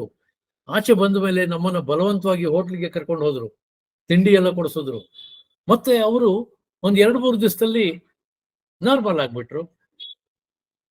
ಸ್ನೇಹಿತರೆ, ಇದು ಆಗಿ ಒಂದು 35 ವರ್ಷಗಳ ಕಾಲ ಚೆನ್ನಾಗಿದ್ರು. ಇತ್ತೀಚೆಗೆ 1 ವರ್ಷದ ಹಿಂದೆ ಏನೋ ಅವರು ತೀರ್ಕೊಂಡ್ರು. ಅವರ ಮಕ್ಕಳಿಗೆ ಅವರ ವಿದ್ಯಾಭ್ಯಾಸ ಆಗಿತ್ತು, ಮದುವೆ ಆಗಿತ್ತು, ಮೊಮ್ಮಕ್ಕಳನ್ನ ನೋಡಿದ್ರು, ಎಲ್ಲವೂ ಜವಾಬ್ದಾರಿಗಳನ್ನೆಲ್ಲ ಮುಗಿಸಿದ್ರು, ಜೀವನದಲ್ಲಿ ಎಲ್ಲವನ್ನು ಅನುಭವಿಸ್ಕೊಂಡಿದ್ರು, ಆರಾಮಾಗಿ ಹೊರಟುಬಿಟ್ರು. ನಾನು ನನ್ನ ಸ್ನೇಹಿತರ ಚಿಕ್ಕಪ್ಪನಿಗೆ ಫೋನ್ ಮಾಡಿ ಕೇಳಿದೆ, ಡಾಕ್ಟ್ರೇ, ಮೊದಲನೇ ಡಾಕ್ಟ್ರು 6 ತಿಂಗಳು ಡೌಟು ಅಂತ ಹೇಳಿದ್ರು, ನೀವು ನೋಡಿದ್ರೆ ಲೈಫ್ ಲಾಂಗ್ ಗ್ಯಾರಂಟಿ ಅಂದ್ರಲ್ಲ, ಹೇಗೆ? ಅದಕ್ಕೆ ಅವ್ರು ಹೇಳಿದ್ರು, ಅಲ್ಲ ಕಣಯ್ಯ, ಲೈಫ್ ಲಾಂಗ್ ಗ್ಯಾರಂಟಿ ಅಂದ್ರೆ ಏನು? ನಾನೇನು ಬರ್ಕೊಟ್ನಾ? 1 ವರ್ಷನೋ 10 ವರ್ಷನೋ 100 ವರ್ಷನೋ? ಇಲ್ವಲ್ಲ. As long as he lives ಅಷ್ಟೇ. 6 ತಿಂಗಳು ನನಗೆ ಗ್ಯಾರಂಟಿ ಇರಲಿಲ್ಲ, ಅದು ಯಾವಾಗ ಬೇಕಾದ್ರೂ ಹೋಗ್ಬೋದಿತ್ತು. ಆದ್ರೆ ಮೆಡಿಕೇಶನ್ ಮಾತ್ರ ರೆಗ್ಯುಲರ್ ಆಗಿ ಆಗ್ಬೇಕು ಅಂತ ನನಗೆ ಗೊತ್ತಿತ್ತು. ಅವನಿಗೆ ವಿಶ್ವಾಸ ಬಂತು ಮನಸ್ಸಿನಲ್ಲಿ. ಆ ವಿಶ್ವಾಸದಿಂದ ಅವನು ಬದುಕುಳಿದ. ಅಷ್ಟೇ ಹೊರತು ಯಾವುದು ಗ್ಯಾರಂಟಿ ಇಲ್ಲಪ್ಪ. ನಾನು ಲೈಫ್ ಲಾಂಗ್ ಗ್ಯಾರಂಟಿ ಅಂತ ಹೇಳಿದ್ದು ಸ್ನೇಹಿತರೆ ಗಮನಿಸಬೇಕು. ಋತವ ಬಿಡದಿರಲಿ ಅಂದ್ರೆ ಇದು ಸತ್ಯವನ್ನ ಬಿಡ್ಲಿಲ್ಲ, ಆದ್ರೆ ಹೇಳುವ ಧಾಟಿ ಇತ್ತು ನೋಡಿ, ಹೇಳುವ ರೀತಿ ಇತ್ತು ನೋಡಿ, ಅದು ನನ್ನ ಸ್ನೇಹಿತನಿಗೆ ಅಷ್ಟರ ಮಟ್ಟಿಗೆ ಆತ್ಮವಿಶ್ವಾಸವನ್ನ ವೃದ್ಧಿ ಮಾಡ್ಕೊಳ್ಳಿಕ್ಕೆ ಅನುಕೂಲ ಆಯ್ತು. ನಾವು ಸಾಮಾನ್ಯವಾಗಿ ಲೈಫ್ ಲಾಂಗ್ ಗ್ಯಾರಂಟಿ ಅಂದ್ರೆ ಹಾಗೆ ಅನ್ಕೊಳ್ತೀವಲ್ವಾ? ಲೈಫ್ ಲಾಂಗ್ ಅಂದ್ರೆ ನಾನು ಅನ್ಕೊಳ್ತೀನಿ, ಓಹೋ ನನಗೊಂದು 80 ವರ್ಷ ಆಯಸ್ಸು, ಲೈಫ್ ಲಾಂಗ್ ಇಸ್ 80 years. ಯಾರೋ 90 ಅನ್ಕೊಳ್ಬೋದು, 100 ಅನ್ಕೊಳ್ಬೋದು, ಗೊತ್ತಿಲ್ಲ. Lifelong is as long as you live. ಇದು ಮಾತುಗಾರಿಕೆಯ ಒಳ್ಳೆಯ ನಿದರ್ಶನ. ಹಿತವಿರಲಿ ವಚನದಲ್ಲಿ ಋತವ ಬಿಡದಿರ, ಮಿತಿ ಇರಲಿ ಮನಸ್ಸಿನ ಉದ್ವೇಗದಲ್ಲಿ. ಸ್ನೇಹಿತರೆ, ಯಾರು ಉದ್ವೇಗಕ್ಕೆ ಆವೇಶಕ್ಕೆ ಒಳಗಾಗ್ತಾರೆ ಅವರ ಮಾತಿನ ಮೇಲೆ ಹಿಡಿತ ಇರೋದಿಲ್ಲ. ಆ ಮಾತಿನ ಮೇಲೆ ಹಿಡಿತ ಬರ್ಬೇಕಂತಂದ್ರೆ ನನ್ನ ಎಲ್ಲ ನನ್ನ ಬುದ್ಧಿ, ಮನಸ್ಸು, ವಿವೇಕ ಇವೆಲ್ಲವೂ ಕೂಡ ನನ್ನ ಹಿಡಿತದಲ್ಲಿ ಇರಬೇಕು. ನನ್ನ ಇಂದ್ರಿಯಗಳು, ಆ ಇಂದ್ರಿಯಗಳು ನನ್ನ ಹಿಡಿತದಲ್ಲಿ ಇದ್ದಾಗ ನಾನು ಆಲೋಚನೆ ಮಾಡ್ತೇನೆ, ಏನ್ ಹೇಳಬೇಕು, ಏನ್ ಹೇಳಬಾರ್ದು, ಹೇಳಬೇಕು ಅಂತಾದ್ರೆ ಹೇಗೆ ಹೇಳಬೇಕು, ಇದನ್ನು ನಾನು ಗಮನಿಸ್ತೇನೆ. ಹಾಗಾಗಿ ಮಿತಿ ಇರಲಿ ಮನಸ್ಸಿನ ಉದ್ವೇಗದಲ್ಲಿ, ಭೋಗದಲ್ಲಿ, ಅತಿ ಬೇಡವೆಲ್ಲಿಯೂ. ಸ್ನೇಹಿತರೆ, ಮಾತು ಬೆಳ್ಳಿ ಅಂತಂದಾಗ ಮೌನ ಯಾಕೆ ಬಂಗಾರ ಆಗುತ್ತೆ? ಸ್ನೇಹಿತರೆ, ಬೇರೆಯವರು ಮಾತಾಡುವಾಗ ಅದನ್ನ ಆಲಿಸೋದಿದೆ ನೋಡಿ, ಅದು ನಾನು ಆಗ್ಲೇ ನಿಮ್ಗೆ ಹೇಳಿದ ಹಾಗೆ ಮೊದಲನೇದು, ಅದು ನಮ್ಗೆ ಬಂಗಾರ. ಯಾಕೆ ಅಂತಂದ್ರೆ ವಿಷಯ ಸಂಗ್ರಹಣೆ ಆಗುತ್ತೆ. ಅವ್ರು ಏನು ಹೇಳ್ತಾ ಇದ್ದಾರೆ, ಏನು ವಿಚಾರವನ್ನ ನಮ್ಮ ಮುಂದೆ ಇಡ್ತಾ ಇದ್ದಾರೆ, ಅದನ್ನ ಗ್ರಹಿಸುವಂತಹ ಶಕ್ತಿ ನಮಗೆ ಬರಬೇಕಾದ್ರೆ ಆಲಿಸುವುದನ್ನ ನಾವು ಕಲಿಬೇಕು. ಆಲಿಸುವುದು ಅಂದ್ರೆ ಹೇಗೆ? ಮೌನದಿಂದ ನಾನು ಆಲಿಸ್ತೇನೆ. ಹೇಗೆ ಆಲಿಸಬೇಕು? ಒಬ್ಬ ಮನಃಶಾಸ್ತ್ರಜ್ಞ ಬಹಳ ಸೊಗಸಾಗಿ ಹೇಳಿದ್ದಾನೆ. ಇದನ್ನ ನಾವು ಅರ್ಥ ಮಾಡ್ಕೊಳ್ಬೇಕು, ಜೀವನದಲ್ಲಿ ಅನುಷ್ಠಾನಕ್ಕೆ ತರಬೇಕು. ಅವನು ಹೇಳ್ತಾನೆ, you must listen from both ears. ಮೌನವಾಗಿ ಕೂತ್ಕೊಳ್ಳಿ, ಎರಡು ಕಿವಿಗಳನ್ನ ತೆರೆದಿಟ್ಟುಕೊಂಡು ಆಲಿಸುವ ಅಭ್ಯಾಸವನ್ನ ಮಾಡ್ಕೊಳ್ಳಿ. ಎರಡು ಕಿವಿಗಳನ್ನ ತೆರೆದಿಟ್ಕೊಳ್ಳಿ. ಯಾಕೆ? ಮುಂದುವರಿಸಿ ಹೇಳ್ತಾನೆ ಸ್ನೇಹಿತರೆ, ಬಹಳ ಮುಖ್ಯ ಇದು. ಈ ಅರ್ಥದಲ್ಲಿ ಅದು ನಮಗೆ ಬಂಗಾರವಾಗುತ್ತೆ. ಆತ ಹೇಳ್ತಾನೆ, ಒಂದು ಕಿವಿಯಿಂದ ಶಬ್ದದ ಅರ್ಥವನ್ನ ತಗೊಂಡ್ರೆ ಇನ್ನೊಂದು ಕಿವಿಯಿಂದ ಆ ಶಬ್ದದ ಭಾವನೆಗಳನ್ನ ತಗೊಳ್ಬೇಕು. Take the meaning from one year and feeling from the other year. ನೋಡಿ ಎಷ್ಟು ಸೊಗಸಾಗಿದೆ. ಒಂದು ಕಿವಿಯಿಂದ ಮೀನಿಂಗ್ ಅನ್ನ ತಗೊಳ್ಳಿ, ಮತ್ತೊಂದು ಕಿವಿಯಿಂದ ಆ ಫೀಲಿಂಗ್ ಅನ್ನ ತಗೊಳ್ಳಿ. If you can take the meaning and the feeling, you will understand the person effectively. ಅವ್ರು ಏನು ಹೇಳ್ತಾ ಇದ್ದಾರೆ ಅನ್ನೋದು ಅರ್ಥ ಆಗಬೇಕಾದ್ರೆ ಈ ಮೌನವನ್ನ ನಾವು ಆಚರಣೆ ಮಾಡಬೇಕು. ಹಾಗಾಗಿ ಅದಕ್ಕೆ ಬಂಗಾರ ಅಂತ ಹೇಳುತ್ತೆ. ಇನ್ನೊಂದು ನೋಡಿ, ಬಹಳ ಮುಖ್ಯವಾಗಿ ನಾವು ಗಮನಿಸಬೇಕು. ಮತ್ತೊಬ್ಬ ಮನಃಶಾಸ್ತ್ರಜ್ಞ ಹೇಳ್ತಾನೆ, if you have the capacity to understand the love behind the anger, ಕೋಪದ ಅಥವಾ ಕ್ರೋಧದ ಹಿಂದೆ ಇರುವಂತಹ ಪ್ರೀತಿಯನ್ನ ನೀವು ಅರ್ಥ ಮಾಡಿಕೊಂಡ್ರೆ, the meaning behind the silence, ಒಬ್ಬ ವ್ಯಕ್ತಿಯ ಮೌನದ ಹಿಂದಿರುವ ಅರ್ಥವನ್ನ ನೀವು ಅರ್ಥ ಮಾಡಿಕೊಂಡ್ರೆ, and the pain behind the smile of the person, ಒಬ್ಬ ವ್ಯಕ್ತಿಯ ಮುಖದ ಮೇಲಿರುವ ಆ ನಗೆಯ ಹಿಂದಿರುವ ನೋವನ್ನು ನೀವು ಅರ್ಥ ಮಾಡ್ಕೊಂಡ್ರೆ ನೀವು ಒಬ್ಬ ಪರಿಪೂರ್ಣ ವ್ಯಕ್ತಿ ಆಗ್ತೀರಾ. You will become a complete human being. ಒಬ್ಬ ಮಾನವನಾಗಿ ಮಾನವೀಯತೆಯನ್ನು ಉಳ್ಳಂತಹ ವ್ಯಕ್ತಿ ಆಗ್ತೀರಾ ಯಾವಾಗ? If you have these 3 things. ಅದಕ್ಕೆ ಮೌನ ಬೇಕು ಅಂತ ಹೇಳ್ತಾರೆ. If you understand the love behind the anger, ಕ್ರೋಧದ ಹಿಂದೆ ಇರುವ ಪ್ರೀತಿ, ಪೇನ್ ಬಿಹೈಂಡ್ ದಿ ಸ್ಮೈಲ್, ಆ ತಿಳಿ ನಗೆಯ ಹಿಂದಿರುವಂತಹ ನೋವು, and the meaning behind the silence, ಆ ವ್ಯಕ್ತಿಯ ಮೌನದ ಹಿಂದೆ ಇರುವ ಅರ್ಥ, ಭಾವಾರ್ಥ ನಾನು ಅರ್ಥ ಮಾಡಿಕೊಳ್ಳೋದಾದ್ರೆ ನನ್ನ ಸಂಬಂಧ ಸೊಗಸಾಗಿ ಇರತ್ತೆ. ನಾನೊಬ್ಬ ಮನುಷ್ಯನಾಗಿ ಮಾನವೀಯ ಗುಣವಿರುವಂತಹ ವ್ಯಕ್ತಿಯಾಗಿ ನಡ್ಕೊಳ್ತೇನೆ. ಇದನ್ನ ನಾವು ಅರ್ಥ ಮಾಡ್ಕೊಳ್ಬೇಕು. ಹಾಗಾಗಿ ನಮಗೆ ಮೌನ ಬೇಕು. ಎಲ್ಲಿ ನಾವು ಮೌನವಾಗಿರ್ಬೇಕು ಅಲ್ಲಿ ಮಾತಾಡ್ಲಿಕ್ಕೆ ಹೋದ್ರೆ ಎಡವಟ್ಟಾಗಬಹುದು.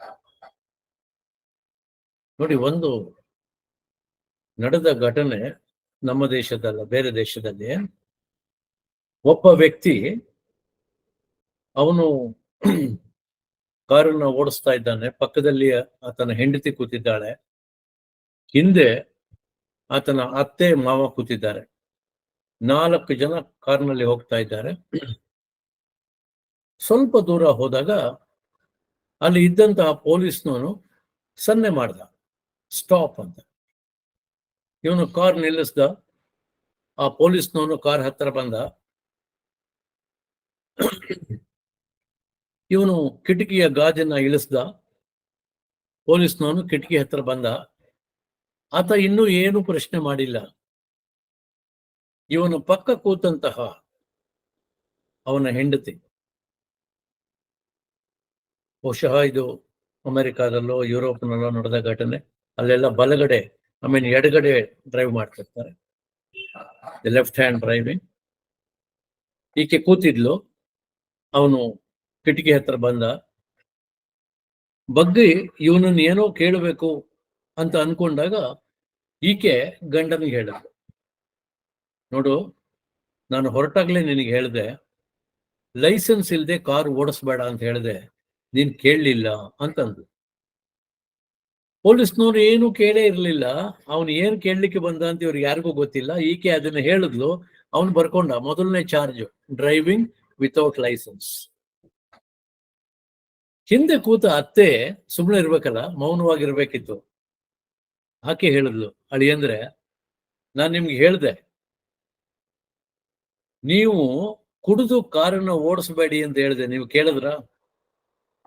ಪೊಲೀಸ್ನವನು 2ನೇ ಚಾರ್ಜ್ ಬರ್ಕೊಂಡ, ಡ್ರಂಕ್ ಅಂಡ್ ಡ್ರೈವಿಂಗ್. ಅವನು ಕೇಳಿರ್ಲಿಲ್ಲ. ಈಕೆ ಹೇಳಿದ್ಲು.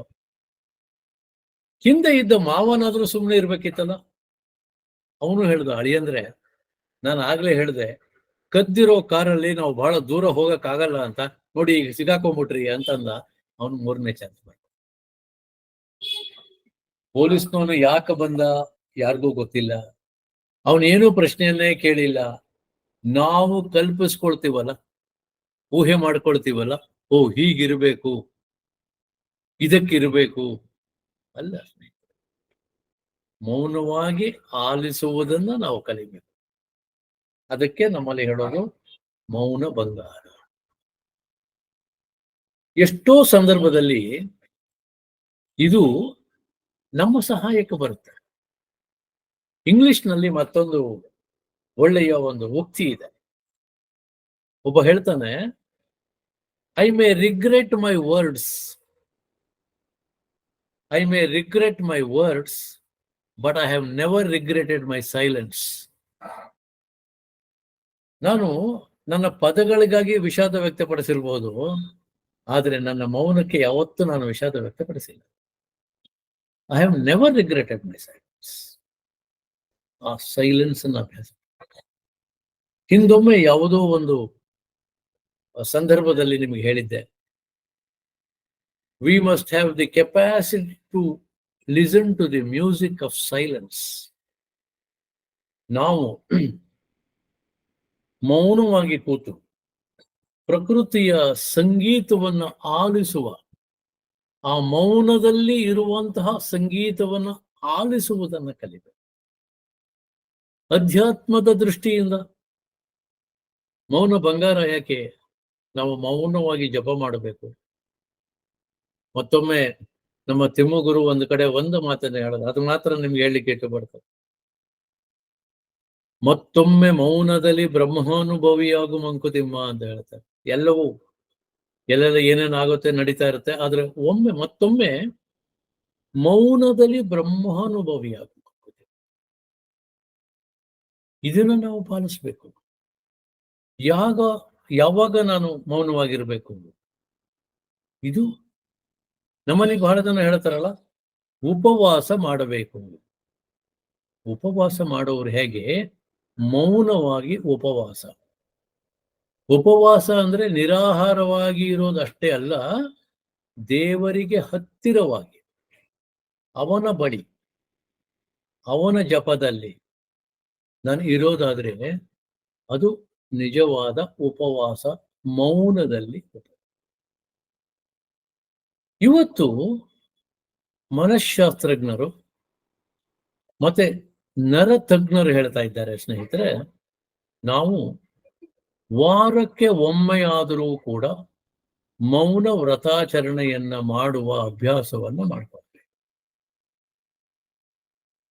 ಈ ಉಪವಾಸ ಅಂತ ಹೇಳಿದ್ನಲ್ಲ, ಉಪವಾಸ ಅಂದ್ರೆ ನಿರಾಹಾರ ಅಷ್ಟೇ ಅಲ್ಲ. ನಾವು ಈ ನಮ್ಮ ಮೊಬೈಲ್ ಫೋನ್ಗಳನ್ನ, ನಮ್ಮ ಲ್ಯಾಪ್ಟಾಪ್ಗಳನ್ನ, ನಮ್ಮ ಟ್ಯಾಬ್ಲೆಟ್ಗಳನ್ನ ದೂರ ಇಟ್ಟು ಉಪವಾಸ ಮಾಡುವುದನ್ನು ಕಲಿಬೇಕು. ಯಾಕಂದ್ರೆ ಮೌನವಾಗಿ ಚಿಂತನೆ ಮಾಡೋದನ್ನ ಕಲಿಬೇಕು. ಯಾರು ಮೌನವಾಗಿ ಚಿಂತನೆಯನ್ನು ನಡೆಸ್ತಾ ಇದ್ದಾರೆ ಅವರಿಗೆ ಸಾಕಷ್ಟು ವಿಚಾರ ಸಂಗ್ರಹಣೆಗೆ ಅನುಕೂಲ ಆಗುತ್ತೆ. ಅಂಡ್ ಇಲ್ಲಿ ಸಂವಹನ ಕಲೆಯ ದೃಷ್ಟಿಯಿಂದ ಮೌನ ಯಾಕೆ ಬೇಕಾಗುತ್ತೆ ಅಂದ್ರೆ ಆಲಿಸುವ ಅಭ್ಯಾಸ ಆಗ್ಬೇಕು. ಎಷ್ಟೋ ಸಂದರ್ಭದಲ್ಲಿ ನಾವು 3 ಜನ ಇದ್ರೆ 3 ಜನವೂ ಮಾತಾಡ್ತಾ ಇರ್ತೀವಿ, ಯಾರನ್ನು ಕೂಡ ಆಲಿಸ್ಕೊಳ್ಳೋದು. ಹಾಗಾಗಿ ನಮ್ಮಲ್ಲಿ ಒಂದು ಹಾಸ್ಯ ಉಕ್ತಿ ಇದೆ, ಮ್ಯಾನೇಜ್ಮೆಂಟ್ ಕನ್ಸಲ್ಟೆಂಟ್ಸ್ ಸರ್ಕಲ್ ನಲ್ಲಿ. ಎಷ್ಟೋ ಕಡೆ ಆ ಗ್ರೂಪ್ ಡಿಸ್ಕಷನ್ ಅಂತ ಏನು ಹೇಳ್ತಾರೆ, ಅಲ್ಲಿ ಒಂದು ಗ್ರೂಪ್ ಎಲ್ಲರೂ ಮಾತಾಡ್ತಾ ಇರ್ತಾರೆ, there is no discussion at all. ಎಲ್ಲರೂ ಅವರವರ ಮೂಗು ನೇರಕ್ಕೆ ಏನೇನು ಹೇಳ್ಬೇಕು ಹೇಳ್ತಾನೇ ಇರ್ತಾರೆ, ಯಾರು ಆಲಿಸ್ಕೊಳ್ಳೋದು. ಅದಕ್ಕೆ ಒಬ್ಬರು ತಮಾಷೆಗೆ ಹೇಳ್ತಾರೆ, ನಮ್ಮಲ್ಲಿ ಕೆಲವು ಸಂದರ್ಭದಲ್ಲಿ ಈ ಒಂದು ಸಮಿತಿ ಅಂತ ಮಾಡಿಬಿಡ್ತೇವೆ. ಕಮಿಟಿ ಅಂದ್ರೆ ಏನು? ಡಿಫೈನ್ ಎ ಕಮಿಟಿ ಅಂತ ಅಂದ್ರೆ ಒಬ್ಬರು ಬಹಳ ತಮಾಷೆಗೆ ಹಾಸ್ಯಭರಿತವಾಗಿ ಹೇಳ್ತಾರೆ, committee is a group of unfits appointed by the unwilling to do the unnecessary. ನೋಡಿ, is a group of unfits appointed by the unwilling to do the unnecessary. ಏನದು? ಸುಮ್ಮನೆ ಏನೋ ಮಾಡಬೇಕು, ಒಂದು ಕಮಿಟಿ ಅಂತ ಹಾಕು, ಒಂದು ಸಮಿತಿ ಅಂತ ಮಾಡು, ಅದು ಪ್ರಯೋಜನ ಆಗುತ್ತಿಲ್ಲ. We must have the capacity to listen to the people. ಮುಕ್ತ ಮನಸ್ಸಿನಿಂದ ಆಲಿಸೋದನ್ನು ಕಲಿಬೇಕು. ಹಾಗಾಗಿ ಮೌನ ಬಂಗಾರ ಆಗುತ್ತೆ. ನಾವು ಹೆಚ್ಚು ಹೆಚ್ಚು ಆಲಿಸ್ತಾ ಹೋಗ್ತೀವಿ, ಅದು ಹೆಚ್ಚು ಹೆಚ್ಚು ನಮ್ಮೊಳಕ್ಕೆ ಒಂದು ಆಂತರಿಕವಾದ ಚರ್ಚೆ ಆಗಲಿಕ್ಕೆ ಸಾಧ್ಯ ಆಗುತ್ತೆ, ಆತ್ಮಾವಲೋಕನ ಮಾಡ್ಕೊಳ್ಳಿಕ್ಕೆ ಬೇಕಾಗುತ್ತೆ. ಹಾಗಾಗಿ I must always learn to listen. ಎಲ್ಲಿ ನಾವು ಈ ಅಭ್ಯಾಸವನ್ನು ಮಾಡ್ಕೊಳ್ತಾ ಹೋಗ್ತೀವಿ, ಎಲ್ಲಿವರೆಗೆ ಇದನ್ನು ಮಾಡ್ಕೊಳ್ತಾ ಹೋಗ್ತೀವಿ, ಅಲ್ಲಿವರೆಗೆ ನಾವು ಬೆಳೀತಾ ಹೋಗ್ತೇವೆ. ನಮ್ಮ ಸಂವಹನ ಇನ್ನಷ್ಟು ಉತ್ಕೃಷ್ಟವಾಗ್ತಾ ಹೋಗುತ್ತೆ. ಇದನ್ನ ನಾವು ಅರ್ಥ ಮಾಡ್ಕೊಳ್ಳಿ. ಪ್ರತಿಯೊಂದು ಕೂಡ ಅಷ್ಟೇ. ಈಗ ನೋಡಿ, ಯಾವುದಾದ್ರೂ ಒಂದು ವಿಚಾರ ನಾವು ತಗೊಂಡಾಗ ಹೇಗೆ ನಾವು ಇದನ್ನು ಅನುಷ್ಠಾನಕ್ಕೆ ತರಬೇಕು ಆಲೋಚನೆ ಮಾಡಬೇಕಾದ್ರೆ ನಾವು ಬಹಳ ಮೌನವಾಗಿ ಕುಳಿತುಕೊಂಡು ಆಲಿಸಿ ಅದಕ್ಕೆ ಒಂದು ಟಿಪ್ಪಣಿಯನ್ನು ಮಾಡಿಕೊಂಡು ಹೇಳ್ಬೇಕಾಗುತ್ತೆ ಅಥವಾ ಬರಿಬೇಕಾಗುತ್ತೆ. ಇದು ಬಹಳ ಮುಖ್ಯ. ಇನ್ನೊಂದು ವಿಚಾರ ಸ್ನೇಹಿತರೆ, ಮಾತು ಬೆಳ್ಳಿ ಮೌನ ಬಂಗಾರ ಅಂದಾಗ ಯಾವ ಸಂದರ್ಭದಲ್ಲಿ ನೀವು ಮೌನವಾಗಿರ್ಬೇಕು, ಯಾವ ಸಂದರ್ಭದಲ್ಲಿ ಮೌನವಾಗಿ ಇರಬಾರದು ಅನ್ನೋದು ನಾವು ಅರ್ಥ ಮಾಡ್ಕೊಳ್ಬೇಕು. ನೀವು ಹೇಳಲೇಬೇಕಾದಾಗ ಹೇಳಲೇಬೇಕು, ಋತವ ಬಿಡದಿರಲಿ. ನೀವು ಮುಚ್ಚಿಟ್ಕೊಳ್ಳೋಗಿಲ್ಲ, ಹೇಳಲೇಬೇಕು. ಹೇಳೋ ರೀತಿ ಬೇರೆ ಇರ್ಬೋದು, ಆದ್ರೆ ಹೇಳಬೇಕು, ಮೌನವಾಗಿರ್ಲಿಕ್ಕಾಗುತ್ತೆ. ಆದ್ರೆ ಎಲ್ಲಿ ಮೌನವಾಗಿರ್ಬೇಕು ಅಲ್ಲಿ ಮೌನವಾಗಿರ್ಬೇಕು, ಅಲ್ಲಿ ಹೇಳಬಾರ್ದು, ಅಲ್ಲಿ ಮಾತಾಡಬಾರ್ದು. ಏನಿದು, ಹೇಗೆ ನೋಡಿ, ಒಂದು ಸಂಸಾರದಲ್ಲಿ ಗಂಡ ಹೆಂಡತಿಗೆ ಜಗಳ ಆಯ್ತು, ಇಬ್ರು ಮಾತು ಬಿಟ್ಟು.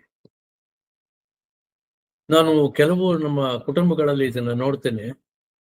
ಏನೋ ಒಂದು ಮನಸ್ತಾಪ ಬಂತು, ಅಲ್ಲಿ ನಾನು ಹೇಳಿದ್ದನ್ನ ನನ್ನ ಶ್ರೀಮತಿ ಒಪ್ಪಲಿಲ್ಲ, ಅಥವಾ ನನ್ನ ಶ್ರೀಮತಿ ಹೇಳಿದ್ದು ನಾನು ಒಪ್ಪಲಿಲ್ಲ. ಅವಾಗ ಕೋಪ ಮಾಡಿಕೊಂಡು ಮಾತು ಬಿಟ್ಟುಬಿಡೋದು. ಇದು ಮೌನ ಅಲ್ಲ. ಆ ರೀತಿಯ ಮೌನವನ್ನು ನಾವು ಯಾರಿಗೂ ಹೇಳೋದಿಲ್ಲ. ಮಾತು ಬಿಟ್ಟುಬಿಡಿ ಅನ್ನೋ ಮೌನ ಅಲ್ಲ. ಎಲ್ಲಿ ಹೇಳ್ಬಾರ್ದು ಆ ಸಂದರ್ಭದಲ್ಲಿ ಮಾತ್ರ ನೀವು ಮೌನ ವಹಿಸ್ಬೇಕು. ನೋಡಿ, ಇಲ್ಲಿ ಗಂಡ ಹೆಂಡತಿಗೆ ಏನೋ ಈ ತರ ಮನಸ್ತಾಪ ಬಂತು, ಮಾತು ಬಿಟ್ಬಿಡ್ರಿ. ಮಾತು ಬಿಟ್ರೆ ಮನೆಯಲ್ಲಿ ವ್ಯವಹಾರ ನಡಿಬೇಕಲ್ಲ. ಹೇಗೆ ನಡೆಯೋದು? ಈಗ ಗಂಡ ಆಫೀಸ್ಗೆ ಹೋಗ್ಬೇಕು, ತಿಂಡಿ ಬೇಕು, ಹೇಗೆ ಕೇಳೋದು? ಕೆಲವು ಮನೆಗಳಲ್ಲಿ ನಾನು ಅದನ್ನು ನೋಡ್ತೀನಿ. ಮಕ್ಕಳಿದ್ರೆ ಸಣ್ಣ ಮಕ್ಕಳಿಗೆ ಅವರನ್ನ ಮೀಡಿಯೇಟರ್ ಆಗಿ ಇಟ್ಕೊಂಡು ಬಿಡ್ತಾರೆ. ಏಯ್, ನಿಮ್ಮ ಅಮ್ಮಂಗೆ ಹೇಳು, ನಂಗೆ ಗೊತ್ತಾಯ್ತು ಆಫೀಸ್ಗೆ. ಆ ಮಗು ಹೋಗಿ, ಅಮ್ಮ ಅಪ್ಪಂಗ ಹೊತ್ತಾಯ್ತಂತೆ ಆಫೀಸಿಗೆ. ಆಕೆ ಕೋಪ ಬಹಳ ಇರುತ್ತಲ್ಲ ಗಂಡನ ಮೇಲೆ. ನಾನು ಉಪ್ಪಿಟ್ಟು ತಯಾರು ಮಾಡಿ ಆಗ್ಲೇ ಟೇಬಲ್ ಮೇಲೆ ಬಡ್ದಾಯ್ತು, ಹೇಳು ನಿಮ್ಮ ಅಪ್ಪಂಗೆ. ನೋಡಿ ಮಾತು ಹೇಗಿದೆ, ಬಡ್ದಾಯ್ತು. ಅಲ್ಲಿ ಇಟ್ಟಿದ್ದೀನಿ ಅನ್ನೋದಿಲ್ಲ, ಬಡ್ದಾಯ್ತು. ಬಹಳ ನಾವು ಆಲೋಚನೆ ಮಾಡಿ ಮಾತಾಡಬೇಕು. ಹಾಗಾಗಿ ಇದು ಹೇಳ್ತಾ ಇದ್ದೇನೆ. ಈ ರೀತಿ ಮಗು ಇದೆ, ಮಗು ಮುಖಾಂತರ ನಾನು ಮಾತಾಡ್ತಿಲ್ಲ. ಮಗು ಇಲ್ಲ, ಗಂಡ ಹೆಂಡತಿ ಇಬ್ಬರೇ ಇದ್ರು ಇಲ್ಲಿ. ಹೇಗ್ ಮಾಡ್ಬೇಕು? ಮಾತಾಡ್ತಾ ಇಲ್ಲ, ಮಾತು ಬಿಟ್ಬಿಟ್ಟಿದ್ದಾರೆ, ಮೌನ. ಗಂಡ ಚೀಟಿ ಬರೆಯೋದು, ಅವಳು ನೋಡ್ತಾ ಇರುವಾಗ ಅವಳು ಮುಂದೆ ಇಡೋದು, ಅವಳು ಅದಕ್ಕೆ ಉತ್ತರ ಬರ್ದು ಇವನ್ ನೋಡೋ ಇವನ್ ಮುಂದೆ ಇಡೋದು. ಅಥವಾ ಕೆಲವು ಮನೆಗಳಲ್ಲಿ ನಾನು ನೋಡಿದ್ದೀನಿ, ಒಂದು ವೈಟ್ ಬೋರ್ಡ್ ಅನ್ನ ಹಾಕ್ಬಿಟ್ಟಿರ್ತಾರೆ, ಅದಕ್ಕೊಂದು ಮ್ಯಾಗ್ನೆಟ್ ಕೂಡ ಇಟ್ಟಿರ್ತಾರೆ. ಒಂದು ಏನಾದ್ರು ಚೀಟಿಯಲ್ಲಿ ಬರೆದು ಮ್ಯಾಗ್ನೆಟ್ ಹಾಕ್ಬಿಟ್ಟು ಅಲ್ಲಿ ಇಟ್ಬಿಡೋದು, ಅಥವಾ ಒಂದು ಮಾರ್ಕರ್ ಪೆನ್ ತಗೊಂಡು ವೈಟ್ ಬೋರ್ಡ್ ಮೇಲೆ ಬರೆಯೋದು. ಸಂವಹನ, communication between wife and husband ಹೀಗೆ ನಡೀತಾ ಇತ್ತು. ಒಂದು ದಿವಸ ನೋಡಿ, ಸುಮಾರು ದಿವಸ ಆಗಿದೆ, ಮಾತಾಡಿಲ್ಲ, ಇಬ್ರು ಬಿಟ್ಬಿಟ್ಟಿದ್ದಾರೆ. ಇವನು ಒಂದು ದಿವಸ ಬೇಗ ಹೋಗ್ಬೇಕಿತ್ತು. ಬೆಳಿಗ್ಗೆ 6 ಗಂಟೆಗೆ ಅವನ ವಿಮಾನ. ಅವನು ಬಹಳ ಬೇಗ ಏರ್ಪೋರ್ಟ್ಗೆ ಹೋಗ್ಬೇಕು. 4 ಗಂಟೆಗೆ ಬೆಳಿಗ್ಗೆ ಏರ್ಪೋರ್ಟ್ ಅಲ್ಲಿ ಇರ್ಬೇಕು. ಬೆಳಿಗ್ಗೆ ಬೇಗ ಎದ್ದು ತಯಾರಿ ಮಾಡ್ಕೊಂಡು ಹೋಗ್ಬೇಕು. ಹೆಂಡತಿಗೆ ಹೇಳೋದು ಹೇಗೆ? ಮಾತು ಬಿಟ್ಬಿಟ್ಟಿದ್ದಾನೆ. ಒಂದು ಚೀಟಿ ಬರ್ದ, please wake me up at 3 in the morning. ಬರೆದು ಅವಳಿಗೆ ಕಾಣಿಸೋ ಹಾಗೆ ಅವಳ ದಿಂಬು ಮೇಲೆ ಇಟ್ಟ. ಮಲಗಬೇಕು, ದಿಂಬು ಮೇಲೆ ಇಟ್ಟ. ಸ್ನೇಹಿತರೆ, ಬೆಳಿಗ್ಗೆ ಹೇಳ್ತಾನೆ, ಆಗ್ಲೇ 5:15 ಆಗ್ಬಿಟ್ಟಿದೆ, ಫ್ಲೈಟ್ ಮಿಸ್ ಆಯ್ತು. ಸಿಕ್ಕಾಪಟ್ಟೆ ಕೋಪ ಬಂತು ಹೆಂಡತಿ ಮೇಲೆ, ಬೈದ, ಅವಾಚ್ಯ ಶಬ್ದಗಳನ್ನೆಲ್ಲ ಬಳಸ್ಬಿಡ. ನೀಗ್ ಜ್ಞಾನ ಇಲ್ಲ ನಿನಗೆ, ನನ್ನ ಮೇಲೆ ಗೌರವ ಇಲ್ಲ, ಮರ್ಯಾದೆ ಇಲ್ಲ ನಿನಗೆ, ನೀನು ಹಾಗೆ ಹೀಗೆ ಏನೇನು ಅನ್ಬೇಕು ಎಲ್ಲ ಅಂದ ಹೇಳ್ದ. ನಾನು ಹೇಳಿದ್ದೆ ನಿನಗೆ 3 ಗಂಟೆಗೆ ಎಬ್ಬಿಸ್ಬೇಕು ಅಂತ, ಎಬ್ಬಿಸ್ಲಿಲ್ಲ, ನೀನೇನು ಬೇಜವಾಬ್ದಾರಿ. ಅವಳು ಹೇಳಿದ್ಲು, ಯಾಕೆ ಕಿರ್ಚಾಡ್ತೀರಾ? ನೀವು ಬರ್ದಿದ್ದೀರಾ ಅಲ್ವಾ 3 ಗಂಟೆಗೆ ಎಬ್ಸು ಅಂತ. ನಾನು ಬರ್ದಿದ್ದೀನಿ ನೋಡಿ, ಬೆಳಿಗ್ಗೆ 3 ಗಂಟೆಗೆ, 3 ಗಂಟೆ ಆಯ್ತು ಎದ್ದೇಳಿ ಅಂತ ಬರ್ದಿದ್ದೀನಿ ನೋಡಿ. ಬರ್ದಿದ್ದಾಳೆ ಕೆಳಗೆ, 3 ಗಂಟೆ ಆಯ್ತು ಎದ್ದೇಳಿ. ಸ್ನೇಹಿತರೆ, ಸಂವಹನ ಅಲ್ಲ, ಗಂಡ ಹೆಂಡತಿಯ ನಡುವೆ ಆಗಿರ್ಬೇಕಾದಂತಹ ಸಂವಹನ ಅಲ್ಲ. ಆ ಮೌನವೂ ಅಲ್ಲ, ಆ ಮಾತು ಸರಿ ಇಲ್ಲ. ಮಾತಾಡುವಾಗ ಮಾತಾಡಬೇಕು, ಮೌನವಾಗಿರುವಾಗ ಮೌನವಾಗಿರಬೇಕು. ಅದನ್ನು ಬದಲಾಗಿಬಿಟ್ರೆ ಮೌನವಾಗಿರುವಾಗ ಮಾತು, ಮಾತಾಡುವಾಗ ಮೌನ, ನಮ್ಮ ಬಾಳಿನಲ್ಲಿ ಸಾಕಷ್ಟು ಸಂಕಷ್ಟಗಳು ಬಂದ್ಬಿಡುತ್ತೆ, ನಮ್ಮ ಸಂಬಂಧಗಳು ಹಾಳಾಗ್ಬಿಡುತ್ತೆ. ಹಾಗಾಗಿ ಯೋಚನೆ ಮಾಡಿ ಮಾತಾಡ. ಒಮ್ಮೆ ನಮ್ಮ ಪಕ್ಕದ ಮನೆ ಯಾಕೆ ಅವರ ಗಂಡನಿಗೆ ಹೇಳ್ತಾ ಇದ್ದ, ರೀ ನಾಳೆ ಆಚೆ ಹೋಗಬೇಡಿ, ಮರುದಿವಸ ಭಾನುವಾರ, ಶನಿವಾರ ರಾತ್ರಿ ಆಕೆ ಗಂಡನಿಗೆ ಹೇಳ್ತಾ ಇದ್ದಾರೆ, ಜೋರಾಗಿ ಹೇಳ್ತಾ ಇದ್ದಾರೆ. ಹಾಗಾಗಿ ನಮ್ಮೆಲ್ಲರಿಗೂ ಕೇಳಿಸ್ತದೆ. ಅವ್ರು ಹೇಳ್ತಾ ಇದ್ದಾರೆ, ನಾಳೆ ಆಚೆ ಹೋಗಬೇಡಿ, ಕಾರ್ಪೊರೇಷನ್ ಅವರು ಅನೌನ್ಸ್ ಮಾಡ್ಕೊಂಡು ಹೋಗಿದ್ದಾರೆ, ನಾಳೆ ಬೀದಿ ನಾಯಿಗಳನ್ನ ಹಿಡಿತಾರಂತೆ, ನೀವು ಆಚೆ ಹೋಗಬೇಡಿ. ಅವ್ರು ಹೇಳಬೇಕಾಗಿದ್ದೇನು, ಹೇಳಿದ್ದೇನು, ಸ್ವಲ್ಪ ಆಲೋಚನೆ ಮಾಡಬೇಕು. ಇಂತಹ ಪ್ರಸಂಗಗಳು ಬೇಕಾದಷ್ಟು ಆಗುತ್ತೆ. ನಮ್ಮಲ್ಲಿ ಜನ ಮಾತು ಮಾತು ಮಾತು ಮಾತು ಅತಿಯಾಗಬಾರ್ದು, ಮಿತಿಯಲ್ಲಿರಬೇಕು. ಅರ್ಥವನ್ನ, ಭಾವಾರ್ಥವನ್ನ, ಮತ್ತೆ ಮೌನವನ್ನ ಎಲ್ಲವನ್ನೂ ಅರ್ಥ ಮಾಡಿಕೊಂಡು, ಮಾತು ಮೌನ ಇದೆರಡರ ಬೆಲೆಯನ್ನ ತಿಳ್ಕೊಂಡು ಅರ್ಥ ಮಾಡಿಕೊಂಡು ನಾವು ವ್ಯವಹಾರ ನಡೆಸಿದ್ರೆ ನಮ್ಮ ಸಂಬಂಧಗಳು ಖಂಡಿತವಾಗಿ ಚೆನ್ನಾಗಿ. ಹಾಗಾಗಿ ನೋಡಿ, ನಮ್ಮಲ್ಲಿ ಹೇಳೋದು, ಯಾರು ಮೌನವಾಗಿರ್ತಾರೆ ಅವ್ರಿಗೆ ಜಗಳ ಇಲ್ಲ. ಮತ್ತೊಂದು ಮಾತು ನಾನಾಗ್ಲೇ ನಿಮ್ಗೆ ಹೇಳಿದೆ, ಮಾತು ಬಲ್ಲವನಿಗೆ ಜಗಳವಿಲ್ಲ, ಊಟ ಬಲ್ಲವನಿಗೆ ರೋಗವಿಲ್ಲ. ಇದು ನಾವು ಅರ್ಥ ಮಾಡ್ಕೊಳ್ಬೇಕಾಗುತ್ತೆ. ಎಷ್ಟೋ ಸಂದರ್ಭದಲ್ಲಿ ನಮ್ಮಲ್ಲಿ ಇನ್ನೊಂದು ಮಾತು ಹೇಳ್ತಾರೆ ಹಿರಿಯರು, ಮಾತು ಮನೆ ಕೆಡಿಸ್ತು, ತೂತು ಒಲೆ ಕೆಡಿಸ್ತು. ಎಷ್ಟು ನಿಜ. ನಾವು ಅನಾವಶ್ಯಕವಾಗಿ ಮಾತಾಡ್ತಾ ಕೂತ್ರೆ ಕಾಲಹರಣ ಅಂತ ಹೇಳ್ತೇವೆ. ಕಾಲಹರಣ ಮಾಡ್ತಾ ಇದ್ರೆ ನಿಮಗೆ ಸಮಯದ ಪ್ರಜ್ಞೆ ಇರುವುದಿಲ್ಲ, ನಿಮ್ಮ ಮಾತಿನ ಮೇಲೆ ಗಮನ ಇಲ್ಲ, ಏನಾಯ್ತು ಗಮನ ಇಲ್ಲ. ಅದಾಗಬಾರ್ದು. ಇತ್ತೀಚೆಗೆ ಕೂಡ ಒಬ್ಬರು ಫೋನ್ನಲ್ಲಿ ಮಾತಾಡ್ಕೊಂಡು ಹೋಗ್ತಾ ಟ್ರೈನಿಗೆ ಸಿಕ್ಕಿ ಸತ್ರು. ಈಗ ಒಂದು 10 ದಿವಸದ ಕೆಳಗೆ ಪೇಪರ್ನಲ್ಲಿ ಬಂದಂತಹ. ಮಾತಿನ ಬಗ್ಗೆ ಗಮನ ಇರಬೇಕು. ಇದನ್ನ ನಾವು ಅರ್ಥ ಮಾಡ್ಕೊಂಡು, ಹಾಗಾಗಿ ನಮ್ಮವ್ರು ಹೇಳೋದು ದಯಮಾಡಿ ಅರ್ಥ ಮಾಡ್ಕೊಳ್ಳಿ. ಮಾತು ನೀವು ಬಳಸಬೇಕಾದ್ರೆ ಅದು ಮುತ್ತಿನ ಹಾರದಂತೆ. ಅದಕ್ಕೆ ತಮಾಷೆಗೆ ಮತ್ತೊಬ್ರು ಹೇಳ್ತಾರೆ ನೋಡಿ, ಬಸವಣ್ಣನವರು ಹೇಳಿದ್ರು, ಮಾತಾಡಿದರೆ ಮುತ್ತಿನ ಹಾರದಂತಿರಬೇಕು. ಆದರೆ ನೀವು ಮಾತಾಡುವಾಗ ಮುತ್ತು ಹಾರದಂತಿರಬೇಕು. ನೀವು ಮಾತಾಡುವಾಗ ಆ ಎಂಜಲಿನ ಮುತ್ತು ಹಾರದಂತಿರ್ಬೇಕು, ಅಂದ್ರೆ ಬೇರೆಯವ್ರ ಮೇಲೆ ಹಾರಬಾರದು ಅನ್ನೋ ಅರ್ಥದಲ್ಲಿ ಕೂಡ. ಇದು ನೋಡಿ, ಎಷ್ಟೋ ಸಂದರ್ಭದಲ್ಲಿ ಅರ್ಥ, ಅದಕ್ಕೊಂದು ವಿಶೇಷವಾದ ಅರ್ಥ. ಇದು ಯಾವಾಗ ಬರುತ್ತೆ? ನಾನು ಆ ಪದವನ್ನ ಆಲಿಸಿ ಅದರ ಅರ್ಥವನ್ನ ತಗೊಂಡಾಗ ಅದಕ್ಕೆ ಇನ್ನೊಂದು ಅರ್ಥ ಬರಬಹುದಾ ಅಂತ ಯೋಚನೆ ಮಾಡಿದಾಗ, ಮೌನವಾಗಿ ನಾನು ಆಲೋಚನೆ ಮಾಡಿದಾಗ ಇಂತಹ ಒಳಾರ್ಥಗಳು ಕೂಡ, ಅಥವಾ ಅಲ್ಲಿ ಇಲ್ಲದೇ ಇರುವಂತಹ ಅರ್ಥವನ್ನು ಹುಡುಕಲಿಕ್ಕೂ ಕೂಡ ಸಾಧ್ಯ. ಹಾಗಾಗಿ ಇದನ್ನ ನಾವು ಬಹಳ ಮುಖ್ಯವಾಗಿ ಗಮನಿಸಬೇಕಾಗಿದೆ. ನೋಡಿ, ಒಂದು ಕೊನೆಯದಾಗಿ ಹೇಳಬೇಕಾಗಿರೋದು, ನಮ್ಮ ತಿಮ್ಮಗುರವರು ಹೇಳ್ತಾರಲ್ಲ, ಮಿತಿ ಇರಲಿ ಮನಸ್ಸಿನ ಉದ್ವೇಗದಲ್ಲಿ ಭೋಗದಲ್ಲಿ ಅತಿ ಬೇಡವೆಲ್ಲಿಯೂ ಅನ್ಕೋತೀನಿ. ಯಾರಿಗೆ ಈ ಮನಸ್ಸಿನ ಉದ್ವೇಗ ಜಾಸ್ತಿ ಆಗುತ್ತೆ ಅವರಿಗೆ ಆ ಸಮಯ ಪ್ರಜ್ಞೆ ಇರುವುದಿಲ್ಲ. ಇಲ್ಲಿ ಏನ್ ಹೇಳಬೇಕು, ಏನ್ ಹೇಳಬಾರ್ದು, ಅಥವಾ ಹೇಗೆ ಹೇಳಬೇಕು, ಹೇಗೆ ಹೇಳಬಾರ್ದು, ಇದು ಬಹಳ ಮುಖ್ಯ. ಹೇಗೆ ಹೇಳಬೇಕು, ಅದಕ್ಕೆ ಕೈಲಾಸಂ ಅವರು ಒಂದ್ ಕಡೆ ಹೇಳ್ತಾರೆ, ಎಲ್ಲ ಸಂದರ್ಭದಲ್ಲೂ ಕೂಡ ನೀವು ಹಿತಭಾಷಿಗಳೇ ಆಗಿರ್ಬೇಕಂತಿಲ್ಲ. ಕೆಲವು ಸಂದರ್ಭದಲ್ಲಿ, ಇದನ್ನ ನೀವು ದಯಮಾಡಿ ಗಮನಿಸಬೇಕು, ವಿಶೇಷ ಸಂದರ್ಭಗಳಲ್ಲಿ ನೀವು ನೇರವಾಗಿ ಅವರಿಗೆ ಅರ್ಥ ಆಗೋ ಭಾಷೆಯಲ್ಲಿ ಹೇಳ್ಬೇಕಾಗತ್ತೆ. ಅವಾಗ ನೇರವಾಗಿ ಹೇಳ್ಬೇಕು ನೀವು. ಅಲ್ಲಿ ಶುಗರ್ ಕೋಟೆಡ್ ಪಿಲ್ ಅಲ್ಲ, ಕಹಿ ಟ್ಯಾಬ್ಲೆಟೇ ಕೊಡ್ಬೇಕು ನೀವು. ಎಂಥ ಸಂದರ್ಭದಲ್ಲಿ ಅವರ ಜೀವನದಲ್ಲಿ ಆದ ಒಂದು ಘಟನೆ ನಿಮ್ಮೊಡನೆ ಹಂಚಿಕೊಳ್ಳಿಕ್ಕೆ ಇಷ್ಟಪಡ್ತಾರೆ.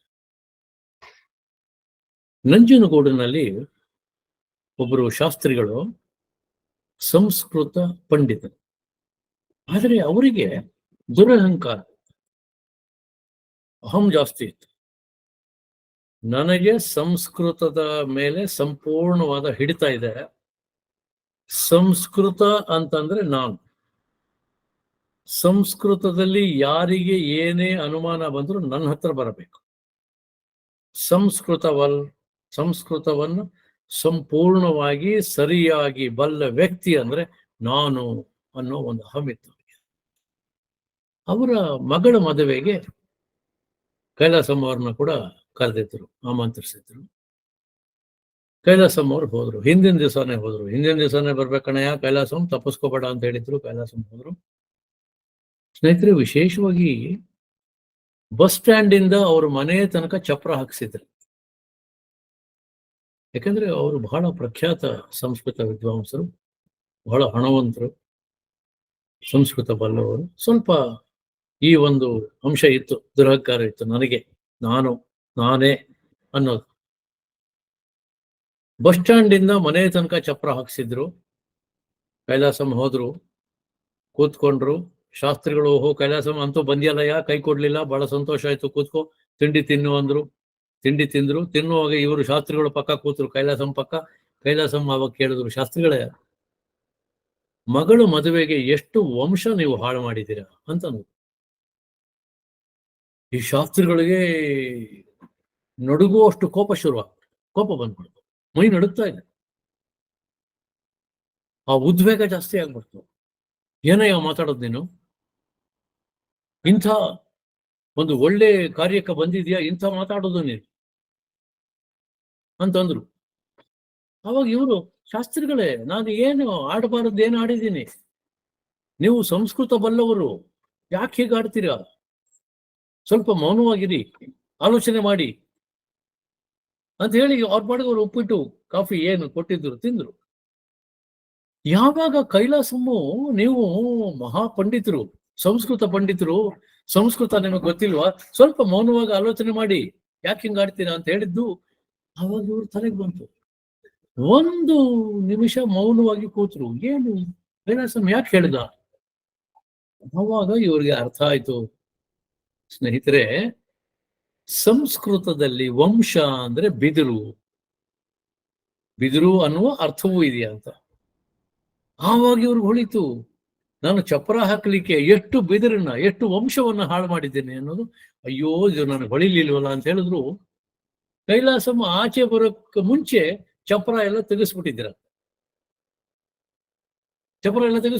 ಯಾಕಂದ್ರೆ ಇವ್ರು ಎಷ್ಟು ವಂಶ ಹಾಳು ಮಾಡಿದ್ಯಾ ಅಂತಂದ್ರಲ್ಲ, ಅರ್ಥ ಆಯ್ತು ಇವ್ರಿಗೆ. ತೆಗೆಸ್ಬಿಟ್ಟಿದ್ರು. ಕೈಲಾಸಮ್ಮ ಆಚೆ ಬಂದ್ರು. ಸ್ವಲ್ಪ ಹೊತ್ತು ಆದ್ಮೇಲೆ ಅವ್ರ ಜೊತೆ ಹರಟೆ ಹೊಡಿತಾ ಕೂತಿದ್ರು. ಆಚೆ ಬಂದ್ರು, ನೋಡ್ತಾರೆ ಚಪ್ರವೇ ಇಲ್ಲ. ಪಂಡಿತರು ಬಂದ್ರು. ಇವಾಗ ಇವರು ಕೈಲಾಸಮ್ಮ ಕೇಳಿದ್ರು, ಏನ್ ಪಂಡಿತರೇ, ಇಷ್ಟು ನಿರ್ವಂಶ ಮಾಡ್ಬಿಟ್ರ ನೀವು ಅಂತ. ವಂಶ ನಿರ್ವಂಶವಾಯ್ತು, ಯಾಕಂದ್ರೆ ಅಲ್ಲಿ ಇದ್ದಂತ ಬಿದಿರೆಲ್ಲ ಹೋಯ್ತು, ವಂಶವೇ ಇಲ್ಲ ಅಂದಾಗ ಆ ಪಂಡಿತರು ತಲೆ ಚೆಚ್ಕೊಂಡು ಹೇಳಿದ್ರಂತೆ, ಕೈಲಾಸಂ, ನಿನ್ನ ಮುಂದೆ ಹೋಗಿ ನಾನು ಆ ಸಂಸ್ಕೃತ ಪಾಂಡಿತ್ಯ ತೋರ್ಸಕ್ ಹೋಗಿ ಬೆಪ್ಪ ಆಗ್ಬಿಟ್ನಲ್ಲಯ್ಯ, ನಿಜವಾದ ಪಂಡಿತ ನೀನು ಕಣೋ, ನಾನಲ್ಲ ಅಂತ ಹೇಳಿ ತಪ್ಕೊಂಡ್ಬಿಟ್ರಂತೆ.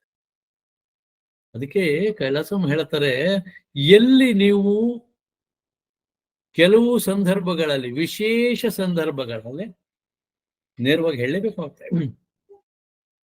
ಸರ್ಕ್ಯಾಸಮ್ ಅಂತ ಹೇಳ್ತಾರೆ ಕೈಲಾಸಂ. ಅದು ಅಫ್ಕೋರ್ಸ್ ಇವತ್ತು ಇಂಗ್ಲಿಷ್ ನಲ್ಲಿ ನಾವು ಬಹಳ ಅದನ್ನ ಬಳಸ್ತೇವೆ. ಕೆಲವು ಸಂದರ್ಭದಲ್ಲಿ ಸರ್ಕ್ಯಾಸಮ್ ಬೇಕು, ವಿಡಂಬನೆ ಬೇಕಾಗುತ್ತೆ. ಅದನ್ನ ನೀವು ಅರ್ಥ ಮಾಡ್ಕೊಳ್ಬೇಕು. ನಿಮ್ಮ ಆತ್ಮ ಗೌರವಕ್ಕೆ ಧಕ್ಕೆ ಆಗೋದಾದ್ರೆ ಏನು ಯೋಚನೆ ಮಾಡದೆ ನೇರವಾಗಿ ಹೇಳಲೇಬೇಕಾಗುತ್ತೆ ಅನ್ನೋದನ್ನು ನಾವು ಅರ್ಥ ಮಾಡ್ಕೊಳ್ಬೇಕು. ಯಾರೋ ಹೇಳಿದ್ದಾರೆ ಅಂತ ನಾನು ಯಾವಾಗಲೂ ಸುಮ್ಮನೆ ಇರ್ತೀನಿ, ಮೌನವಾಗಿರ್ತೀನಿ ಅಲ್ಲ. ಅಂತ ಸಂದರ್ಭದಲ್ಲಿ ಮೌನ ಇಲ್ಲ. ನೇರವಾಗಿ ಹೇಳೋ ಮಾತಲ್ಲಿ ಹೇಳಲೇಬೇಕು. ಅದಕ್ಕೆ ಸುತ್ತಿ ಬಳಸಿ ಹೇಳುವಂಥದ್ದಿಲ್ಲ. ಅದಕ್ಕೆ ವಿಶೇಷವಾದ ಪದಗಳನ್ನ, ಅವರಿಗೆ ಅರ್ಥ ಆಗದೆ ಇರೋ ಪದಗಳನ್ನ ಹೇಳ್ಬೇಕಂತಿಲ್ಲ. ಅವ್ರಿಗೆ ನೇರವಾಗಿ ಹೇಳ್ಬೇಕು. ಕೈಲಾಸಂ ಅವರು ಒಮ್ಮೆ ಬಾಂಬೆನಲ್ಲಿ ಬಿಲಿಯರ್ಡ್ಸ್ ಆಡುವಾಗ ಅಲ್ಲಿ ಇರೋರೆಲ್ಲ ಬಹಳ ಶ್ರೀಮಂತರು, ಬಿಲಿಯರ್ಡ್ಸ್ ಆಡ್ತಾ ಇದ್ರಂತೆ. ಬಿಲಿಯರ್ಡ್ಸು ಶ್ರೀಮಂತರ ಆಟ ಅಂತಾನೆ ಗೊತ್ತಿರೋ ಹೊತ್ತಾಗ ಆಡ್ತಾ ಇದ್ರು. ಆದ್ರೆ ಕೈಲಾಸಂ ಅವರು ಇಂಗ್ಲೆಂಡ್ ಅಲ್ಲಿ ವ್ಯಾಸಂಗ ಮಾಡಿ ಅಲ್ಲಿ ಅವೆಲ್ಲ ಕಲ್ತು ಬಂದವರು.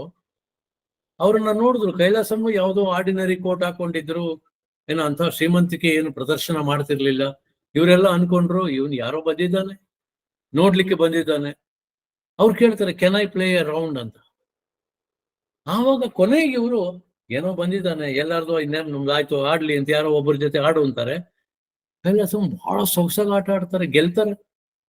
ಅವಾಗ ಅಲ್ಲಿದ್ದವ್ರು ಹೇಳ್ತಾರೆ after all is A gentleman ಅಂತಾರೆ. ತಕ್ಷಣ ಕೈಲಾಸಂ ಹೇಳ್ತಾರೆ not after all, before all I am A gentleman. ಅವ್ರು ಹೇಳ್ತಾರೆ ಸ್ನೇಹಿತರೆ, ಬೇಕಾಗುತ್ತೆ. ವಿಶೇಷ ಸಂದರ್ಭಗಳಲ್ಲಿ ಇದನ್ನ ನಾವು ಅರ್ಥ ಮಾಡ್ಕೊಳ್ಬೇಕು. ಇಲ್ಲಾಂದ್ರೆ ನಾವೇನಾಗ್ತೀವಿ, ಯಾರೋ ಒಬ್ಬರು ಕೇಳಿದ್ರು, ಒಬ್ಬ ವ್ಯಕ್ತಿ, ಅವರು